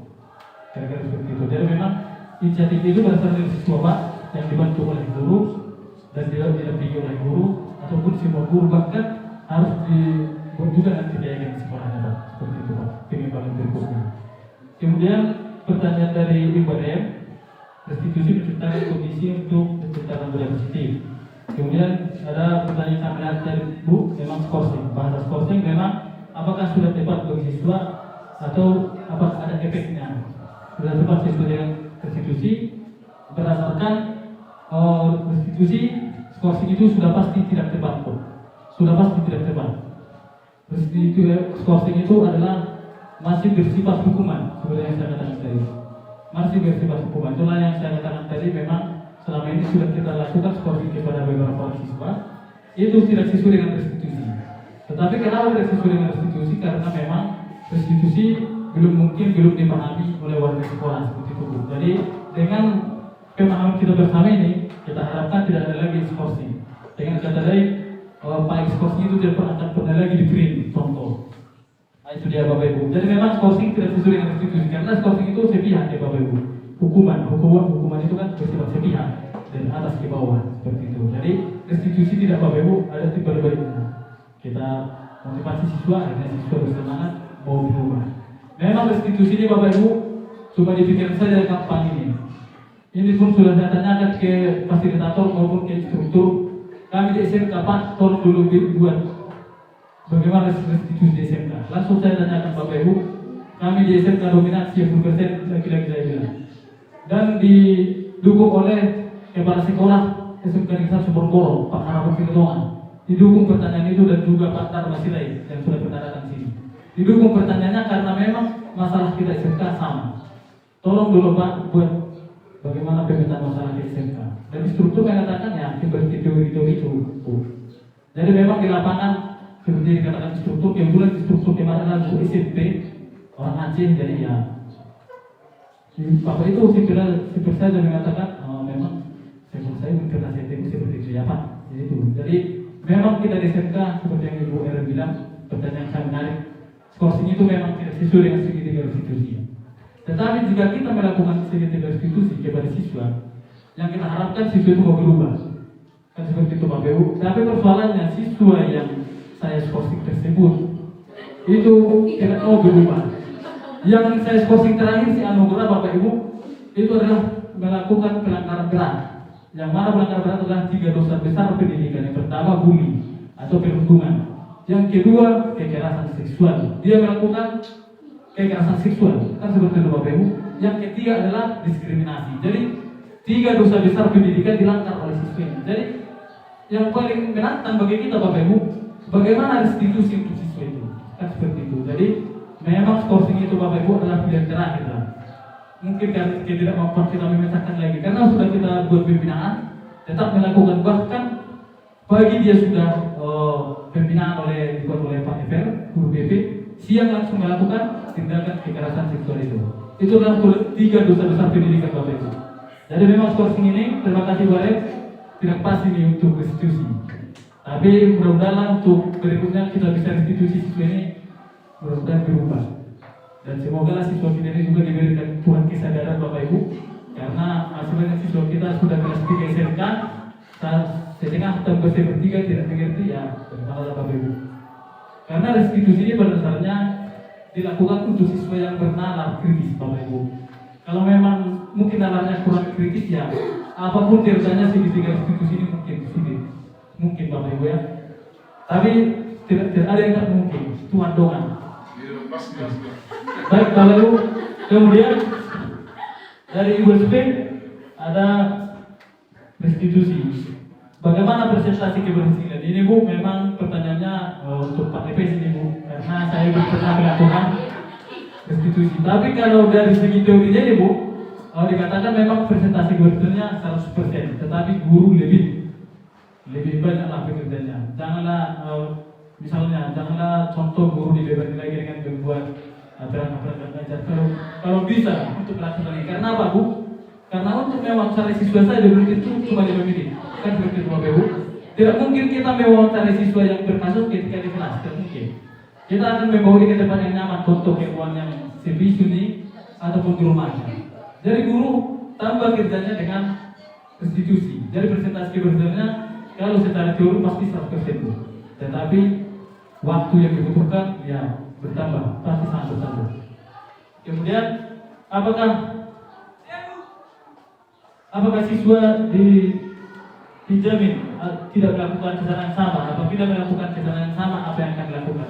Jika siswa jika dilakukan restitusi, memang sudah dijamin siswa tidak akan melakukan kesalahan yang sama. Jika pun melakukan kesalahan yang sama, maka siswa akan menebus dengan hukuman yang sudah dia tawarkan. Kan nanti kita menanyakan ke siswa, jika kau masih terlambat, apakah yang bisa kau lakukan untuk memperbaiki? Jika dia terlambat, maka dia akan kembali lagi. Rasanya menarik, betul Pak.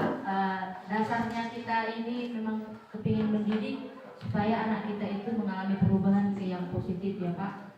Berarti Pak, kalau seperti itu supaya sama-sama kita mengerti satu tujuan, satu visi untuk terjadinya atau berhasilnya restitusi, maka mungkin ini harapan kami guru, karena tidak semua guru yang langsung tahu tentang restitusi ini.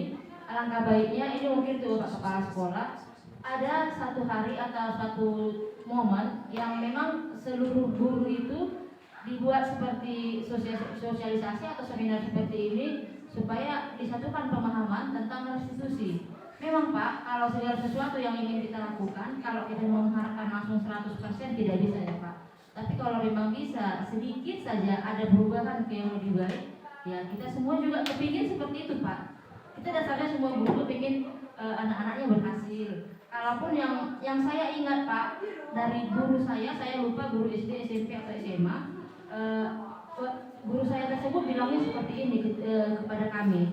Yang kami harapkan kalian tidak langsung tahu hari ini tentang apa yang kami sampaikan, tetapi yang kami harapkan ketika kalian suatu saat pernah mendengar sesuatu, kalian sudah bisa mengatakan, oh iya, kami sudah pernah dengar tentang ini gitu. Jadi setelah kalian sudah pernah mendengar, maka dengan sendirinya kalian akan penasaran dan mencari tahu. Karena kenyataan Pak, untuk zaman kelas 10, kelas 12 masih ada hal-hal yang umum yang saya tanyakan kepada siswa, dengar pun belum pernah. Rasanya kemana siswa kami selama ini? Rasanya kasihan, rasanya teriris. Cuma ya kalau memang kalau hanya 1-2 orang itu tidak akan berhasil gitu Pak. Jadi mungkin itu kenapa saya tadi menanyakan perihal itu, memang pasti Pak Bapak nggak akan tahu karena Bapak sama seperti kita yang lagi belajar ya kan Pak. Jadi itu tujuan saya bertanya itu, karena ujung-ujungnya hukuman gitu kan Pak. Kalaupun hukumannya itu ada ya paling tidak si siswa itu sendirilah, oh saya yang membuat perjanjian, berarti ya saya harus menaatinya begitu Pak. Terima kasih. Ya, terima kasih pada Ibu Siti atas saran dan pendapat dari GP. Memang betul itu Bu, kepada Bapak Kepala Sekolah juga Pak. Nanti kita akan bersama-sama kebetulan Pak Ebes sudah melewati semua tahapan guru bergerak, dan Pak Irgi juga sudah melewati tahapan yang lagi saya lakukan sekarang. Memang keyakinan sekolah itu perlu kita lakukan di sekolah ini Pak, sebagai Bapak Sekolah supaya membuat suatu budaya positif. Tapi memang kita harus berfokuskan kepada seluruh Bapak Ibu guru dan juga bersama dengan seluruh siswa. Tapi untuk hal tersebut saya pikir Pak Irgi coba tahu ada saran Pak untuk budaya positif sekolah Pak. Terkait Saran untuk pertanyaan nih Pak. saran dulu Pak. Terkait restitusi yang apabila siswa tetap melakukan pelanggaran hanya Baik, terima kasih Pak Jupe. Pemaparan tadi sudah menambah wawasan saya lagi dan juga rekan-rekan guru di sini. Saya merasa berefleksi diri lagi karena ini mengulang kembali 2 bulan yang lalu, 3 bulan yang lalu ya, 3 bulan yang lalu pembelajaran mengenai budaya positif ini. Baik, jadi seperti yang tadi Bapak sampaikan bahwa memang sifat atau apa yang harus kita lakukan dalam melaksanakan budaya positif itu adalah memunculkan dari dalam diri si anak intristik tadi. Jadi ketika kita bicara mengenai disiplin, ya disiplin itu kan nilai-nilai kebajikan itu sendiri. Itu disiplin.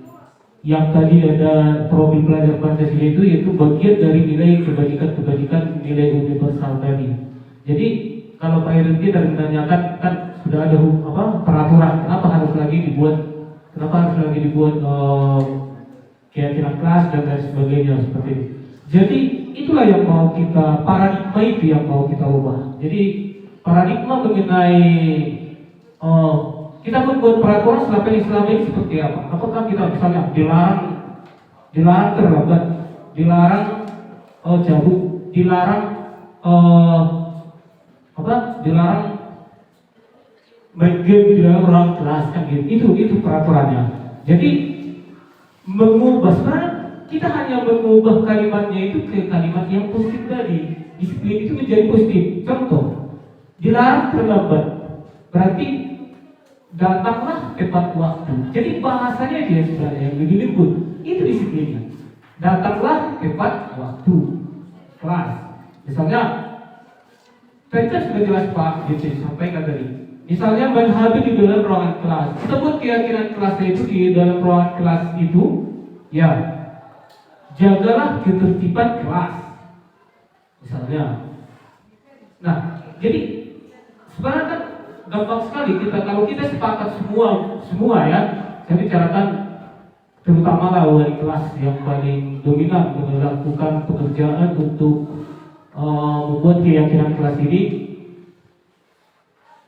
Kita semuanya, karena kalau satu kelas nanti tidak membuat keyakinan kelas ini, dia merasa, loh di peraturan di kelas sana beda, di sana gimana, di sana anak-anak itu jadi timpang rasanya. Jadi kemarin juga memang saya sudah sarankan seperti itu. Saya mau paling tidak dasarnya dulu dari wali kelas dulu, kita buat dulu keyakinan kelas itu secara keseluruhan. Karena ada beberapa kelas saya masuk memang belum ada dibuat di situ keyakinan kelasnya. Berarti tidak semua wali kelas, paling tidak wali kelas, kalaupun tidak semua bisa guru melakukannya, bisa dibuat keyakinan kelas di wali kelas dulu, kita tekankan dulu yang pertama sekali. Nah kemudian yang berikutnya ini juga sangat penting sekali, karena ini berhubungan dengan sekolah kita, bukan karena lingkungan sekolah kan bukan hanya di dalam kelas, juga di lingkungan sekolah ini. Keyakinan kelas, keyakinan itu tadi kan ada juga keyakinan sekolah, bukan hanya keyakinan kelas, yang ada juga tadi keyakinan sekolah. Tadi Bapak Dirjen itu sudah sampaikan itu. Keyakinan sekolah itulah rangkuman dari semua keyakinan kelas yang ada di sekolah kita ini. Jadi dibuat dia dalam bentuk keyakinan menjadi keyakinan sekolah. Menjadi itulah budaya positif itu. Berubah menjadi keyakinan. Kan budaya itu kan dia sudah menjadi kebiasaan. Ketika di dalam kelas dia sudah terbiasa tertib, di dalam kelas dia dengan keyakinan itu tadi ya, sudah terbiasa dia dengan nilai-nilai keyakinan yang mereka yakini, maka terdapat terhadap lingkungan sekolahnya. Jadi nilai keyakinan kelas itu kita simpulkan, kita buat menjadi nilai keyakinan sekolah. Bukan peraturan sekolah lagi, atau bukan membuat peraturan sekolah bukan seperti itu tadi, tapi simpulan dari keyakinan di kelas itu tadi. Ya, kemudian sekali lagi mengenai restitusi itu kan segitiga restitusi. Kalau memang penerapan segitiga restitusi ini harus ada di sini guru BP berarti. Artinya tidak semua kita guru mampu melakukan segitiga restitusi. Tidak semua, sudah pasti itu. Karena gini, Karena kan seperti itu tadi sifat-sifat guru itu kan ada sampai berapa itu, ada hukum, ada sampai ada berbuat baik dan sebagainya, sampai yang bisa berbuat segitiga restitusi itu ya guru manajer, guru sebagai manajer. Kalau dia sebagai guru sebagai merasa dia guru sebagai hukum, merasa dia merasa sebagai berbuat merasa malu dan sebagainya, dia nggak akan bisa itu melakukan restitusi terhadap si anak. Karena ketika dia melanggar langsung dihukum. Ketika dia anak itu melanggar, kemudian dibuat rasa malunya. Atau mungkin juga terus anak-anak itu dirasa dipantau. Walaupun memang guru sebagai pembantu itu sebenarnya masih lebih bagus sebenarnya dibandingkan yang tadi yang Bapak sampaikan tadi. Masih lebih bagus karena anak-anak itu merasa diperhatikan. Karena terus kita pantau walaupun efeknya ketika dia tidak diperhatikan itu efek jangka panjangnya gitu. Jadi alangkah baiknya kita memang belajar terus mengenai restitusi ini tadi, sehingga banyak dari kita yang mampu melakukan restitusi terhadap si anak ketika dia berbuat kesalahan. Jadi intinya memang tidak semua kita bisa melakukan restitusi segitiga ini, tetapi kalau kita mau belajar kita, maka saya yakin bisa kita berubah, meningkatkan memunculkan budaya-budaya positif kita yang ada di sekolah ini. Jadi itu saja mungkin sebagai tambahan Pak. Sekian dan terima kasih. Ya, terima kasih pada Pak RG atas saran dari Pak RG. Nah, jadi demikianlah Bapak Ibu webinar kecil kita tentang pengikhlasan budaya positif. Terima kasih atas pertanyaan dan juga saran dari Bapak Ibu guru sekalian, dan juga atas kehadiran Bapak Ibu guru yang tetap bertahan sampai pada saat ini. Kurang lebih kita melakukan sekitar 1,5 jam lebih melakukan seminar kecil. Dari target kita dari Bapak Ibu mungkin 1,5 jam, hanya tambah 1 jam dengan pertanyaan yang sangat menarik dan menambah wawasan dari rekan guru sekalian.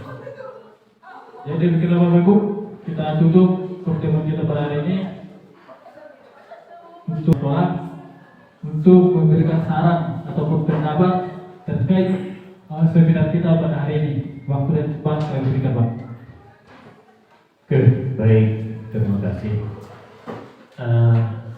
Sebelum saya berikan saran kepada Bapak Ibu, mari tepuk tangan dulu kita semua. Iya, ada beberapa hal yang saya beri tadi. Memilih hak untuk memaksa. Bapak Ibu, dalam dunia ini yang kita hadapi siapa itu sebenarnya kita harus tahu. Apalagi kita di dunia pendidikan, orang tua saja tingkah lakunya seperti itu. Tingkah laku ke anak-anak ini dari siapa ini sebenarnya Bapak Ibu? Kan tentu dari orang tua. Bayangkanlah kalau kita menelusuri Bapak Ibu, orang tua sekarang banyak yang melanggar atau yang menurut itu. Saya sudah pernah dengar orang tua yang memang sifat keegoisannya itu sangat tinggi. Ketika asal itu pemandukan dulu di pungut merokok. Ayah buah makan apa soi? Tanya yang belum bina baju. Ang buah bina baju. Ngahuai kami, napo? Bila ko mesti tahu ni batok kasa, tukson. Bila ko mesti tahu ni tukson. Saya berpikir, egois sekali. Orang tua ini. Tapi kata nila dulu nama tukson. Pinangilo ma panuturio siendo tua. Pinangilo ma bobo tu. Hidup tu. Kalau mesti main kerja na borat kan? Dan dua-dua. Paling roy. Tertarik memang dengan seminar ini. Dan tadi itu ada saran, kalau boleh kita buat lagi ini, oke, silakan dijadwalkan kapan ini? Dijadwalkan. Bagaimana supaya kita bisa terapkan ini ke peserta didik kita? Yang kedua, restitusi, memperbaiki kesalahan. Sebenarnya ini selalu kita upayakan, memperbaiki kesalahan. Tapi memang itulah Bapak Ibu. Manusia ini ada juga kekurangan. Dibina tidak bisa. Bahkan sampai ada perkataan tidak bisa lagi dibina, harus dibinasakan. Kita hadapi itu semua di sini. Jadi termasuk tadi yang berbicara skors. Kalau saya Bapak Ibu berbeda, saya kasih skors. Lebih bagus langsung kita kembalikan itu. Kalau memang tidak bisa lagi kita bina, kita kembalikan ke orang tua. Keberhasilan anak bukan hanya di tangan orang tua. Selalu sering menyampaikan itu, mau masa tahu itu sekolah. Karena sudah disampaikan ke sekolah, orang tua jadi lepas tanggung jawab. Padahal kita sebenarnya harus kerjasama. Termasuk kemarin yang datang dari perangkat desa, kan kita bangun kerjasama. Dilarang mereka mengusulkan anak-anak gak usah bawa mereka ke sekolah. Kalau saya bilang juga bisa. Kenapa? Ini Tuhan sudah bisa bola liwat ada SMK. Oh, saya bilang justru itulah yang mau kita tanamkan ke peserta didik. Helm itu dipakai maunya mereka tahu apa fungsinya. Jangan dia pakai helm hanya takut razia. Bodoh orang razia. Ini kan yang bertanam ke peserta didik, bahkan ke masyarakat. Jangan hanya ke peserta didik, ke orang tua. Justru paling banyak orang tua menggunakan kendaraan tidak pakai. Tetapi kenapa kalau ke dunia pendidikan selalu tersorot? Itulah yang ditiru oleh anak-anak ini, orang tua itu. Coba kalau disadari itu, hidup fungsinya. Oh, ketika saya terjatuh, kepala saya terjatuh. Jadi bodoh sama Bapak Ibu, aku habis. Ngasamkan bersama kereta, bodoh nggak bisa, karena sudah terbiasa. Kalau kereta malah pel, jangan takut benturan itu. Kalau kereta malah pel, angin ini nggak dibitu kali. Bodoh dipakai, hidup jadi dah. Karena saya orang lagi. Nah, jadi saya yakin Bapak Ibu ini. Kalau masih kita ingatkan anak-anak itu, saya yakin sedikit demi sedikit ada perubahannya. Nah, kemudian ini dihukum oleh penghargaan. Bapak Ibu yang saya hormati, kepada anak-anak ini janganlah hanya hukuman yang kita berikan. Tidak mencapai KKM, diberi hukuman remedial. Sudah pernah nggak kita berikan hadiah, penghargaan? Coba nanti kalau bisa kita terapkan gitu. Dari sekian mata pelajaran, ya, mereka semua lulus murni, tidak ada yang remedial. Pernah nggak kita berikan penghargaan ke sini? Misalnya 15 mata pelajaran, dia tidak ada remedial dari 15 mata pelajaran. Sudah pernah nggak kita hargai ini? Kita berikan penghargaan, apakah itu berupa piagam atau hanya satu buku? Hargai itu. Sudah pernah seperti itu kita buat di sini? Sudah? Hah? Yang juara itu kan yang juara. Maju.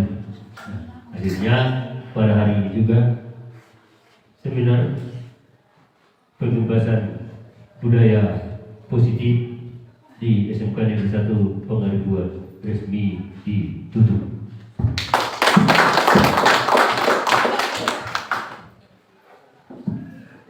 Terima kasih Pak. Demikianlah kepada Bapak Guru dengan kalian dan juga Bapak Kepala Sekolah yang terhormat. Terima kasih atas partisipasi dan juga waktu yang diberikan oleh Bapak Ibu Guru mengikuti seminar kita. Salam sejahtera untuk kita semua. Semoga Tuhan menyertai kita, memberikan berkat dan rezeki kepada kita serta kesehatan. Salam sejahtera untuk kita semua. Salam. Terima kasih.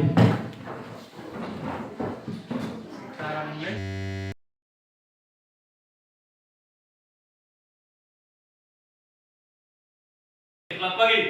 Pagi, Pak. Oke, hari ini kita akan membuat keyakinan kelas. Keyakinan kelas. Apa yang dimaksud dengan keyakinan kelas? Keyakinan kelas adalah kesepakatan kita semua yang ada di kelas 1131 ini. Kesepakatan antara siswa dan guru. Jadi kalau ada kesepakatan berarti tidak ada paksaan. Nah, dari sini kita akan membuat keyakinan. Saya minta kepada anak-anak semua, silahkan buat keyakinan kelas di sticky note yang sudah Bapak bagikan itu. Buat satu peraturan kelas yang Anda inginkan, yang kalian inginkan. Satu saja, silahkan. Setelah dibuat nanti kita tempel di sebelah sini ya. Oke, silakan. Satu keyakinan satu orang.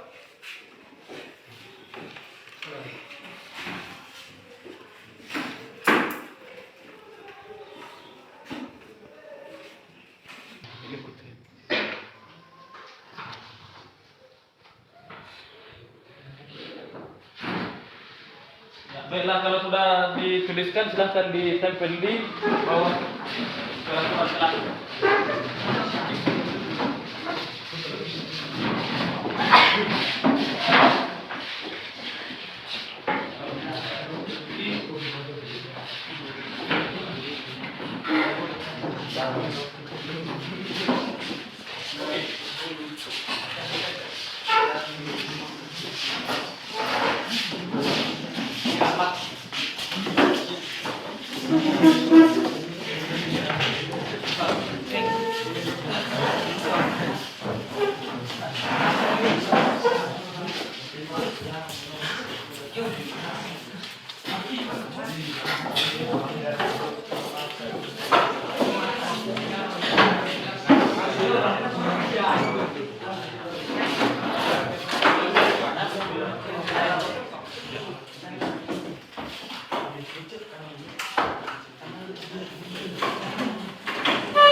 Oke, baiklah. Siapa satu orang yang bisa membacakan peraturan kelas yang baru kita buat?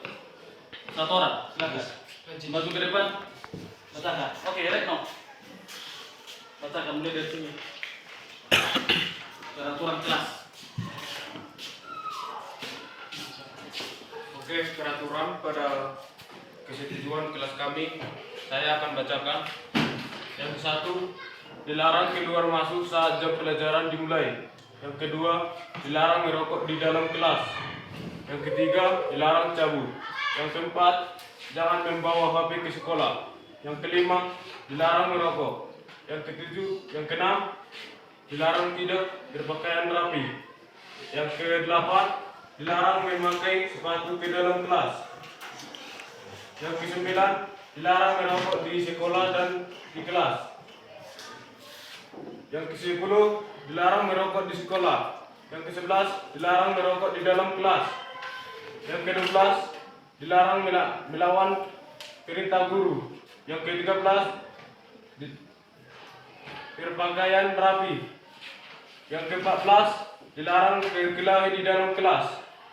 Yang ke-15, dilarang berkelahi sama teman. Yang ke-16, dilarang membuli teman.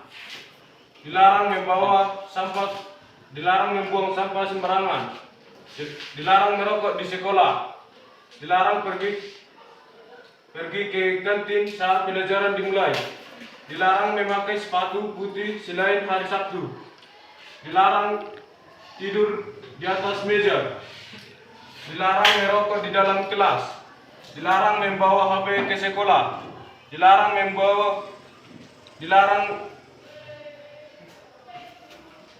tidak boleh membuli sesama teman. Dilarang membawa HP. Dilarang memasuki segala meja dan papan tulis. Dilarang membawa HP ke sekolah. Dilarang memanjangkan rambut di sekolah. Sekian sudah membacakan. Nah, jadi sini saya juga meminta satu orang yang lain untuk menggabungkan peraturan yang baiklah. Di sini sudah ada 1, 2, 3, 4, 5, 6, 7, 8 keyakinan atau kesepakatan kelas yang berbeda yang sudah kalian buat semua. Yang pertama, dilarang merokok dalam kelas. Yang kedua, dilarang membawa HP ke kelas. Yang ketiga, dilarang cabut. Yang keempat, tidak boleh membuli sesama teman. Yang kelima, dilarang memanjangkan rambut dan berpakaian rapi. Dilarang memakai sepatu putih selain hari Sabtu. Dilarang merusak segala meja dan kursi. Dilarang membuang sampah sembarangan. Oke, ada 8 peraturan yang kalian buat. Kalau kita lihat dari kata-katanya ini, lihat. Dilarang merokok. Kata dilarang ini adalah kalimat negatif. Itulah yang disebut dengan kalimat negatif. Nah, di sini kita pindahkan peraturan yang sudah kita buat, kita pindahkan ke keyakinan kelas. Keyakinan kelas kita ubah menjadi kalimat positif. Jadi kalimat positif, misalnya dilarang merokok, kalimat positifnya saling menjaga kesehatan. Karena merokok pada dasarnya merugikan kesehatan. Jadi dilarang merokok kita ubah menjadi saling menjaga kesehatan.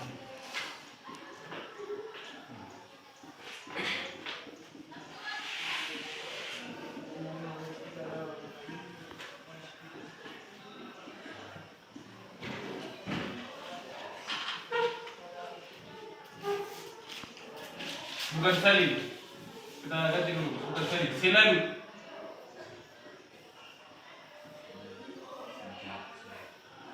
Selalu menjaga kesehatan. Karena saling itu adalah antara dua pihak. Jadi selalu menjaga kesehatan. Di dalam kata selalu menjaga kesehatan sudah banyak itu. Dilarang merokok, makan tepat waktu, tidur yang cukup dan lain-lain. Jadi saling menjaga kesehatan, dilarang begadang. Sudah termasuk itu. Dilarang merokok di dalam kelas. Kemudian yang kedua, dilarang membawa HP ke kelas. Kalimat positifnya. Berarti kalau dilarang, berarti HP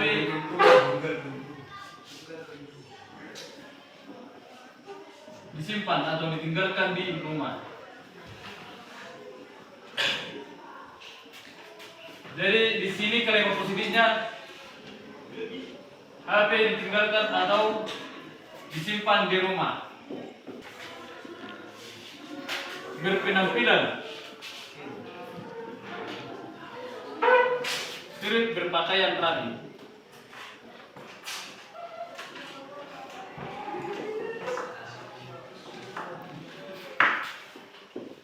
Oke, yang keenam,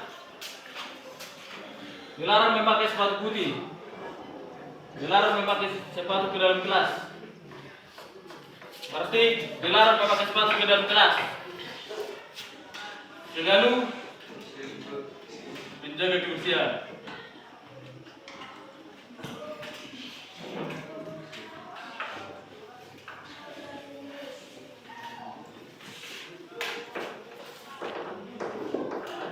Oke, lanjut lagi. Dilarang merusak segala media dan papan tulis. Berarti selalu menjaga fasilitas sekolah.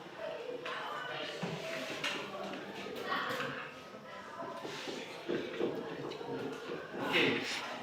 Yang terakhir, dilarang membuat sampah sembarangan. Oke, itu sudah masuk ke selalu menjaga kebersihan. Dilarang memakai sepatu ke kelas, menjaga kebersihan. Dilarang memanjangkan rambut, selalu berpenampilan atau berpakaian rapi. Oke, di sini Bapak bacakan dulu keyakinan kelas 11 tingkat 1. Yang pertama, selalu menjaga kesehatan.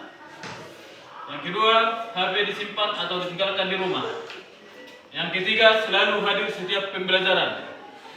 Yang keempat, saling menghargai atau menghormati sesama teman. Yang kelima, selalu berpenampilan dan berpakaian rapi. Yang keenam, selalu menjaga kebersihan. Yang ketujuh, selalu menjaga fasilitas kelas. Oke, ada yang perlu kita tambah atau kita kurangi? Ada yang perlu kita tambah atau kita kurangi? Sudah pas? Oke. Kalau sudah pas, ini adalah tahap yang terakhir, yaitu penandatanganan kesepakatan kita. Bahwa kita sudah sepakat, sudah setuju dengan keyakinan kelas yang kita buat. Oke, dimulai dari saudara di sana. Tanda tangan.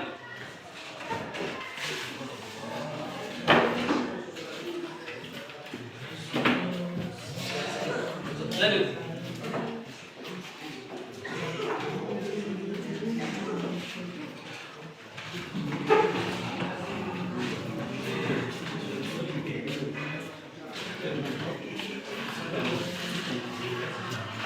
Silakan, tanda tangan.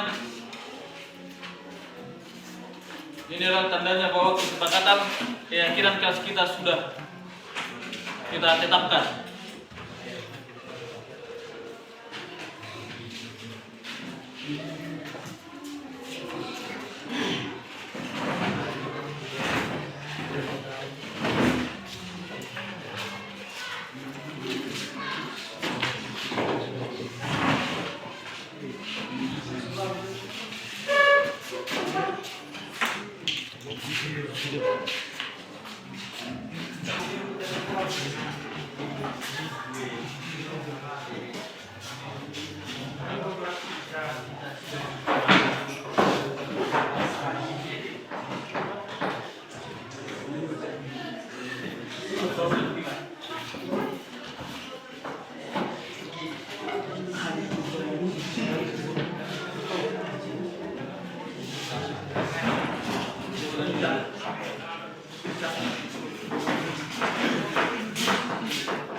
Oke, nggak sudah terdengarkan.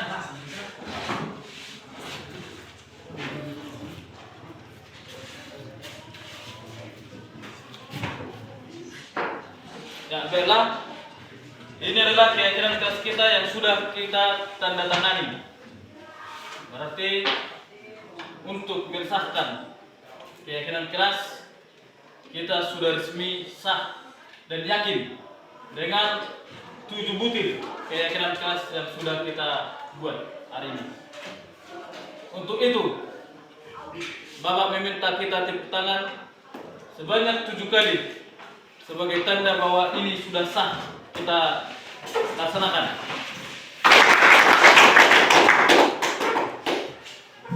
Oke, terima kasih. Demikianlah keyakinan kelas kita. Mudah-mudahan anak didik kami sekalian mampu dan diberikan Tuhan kekuatan untuk tetap melaksanakannya. Jadi ini diingat. Oke. Ya, demikianlah keyakinan kelas yang kita buat pada hari ini. Semoga Tuhan memberkati kita semua. Selamat pagi.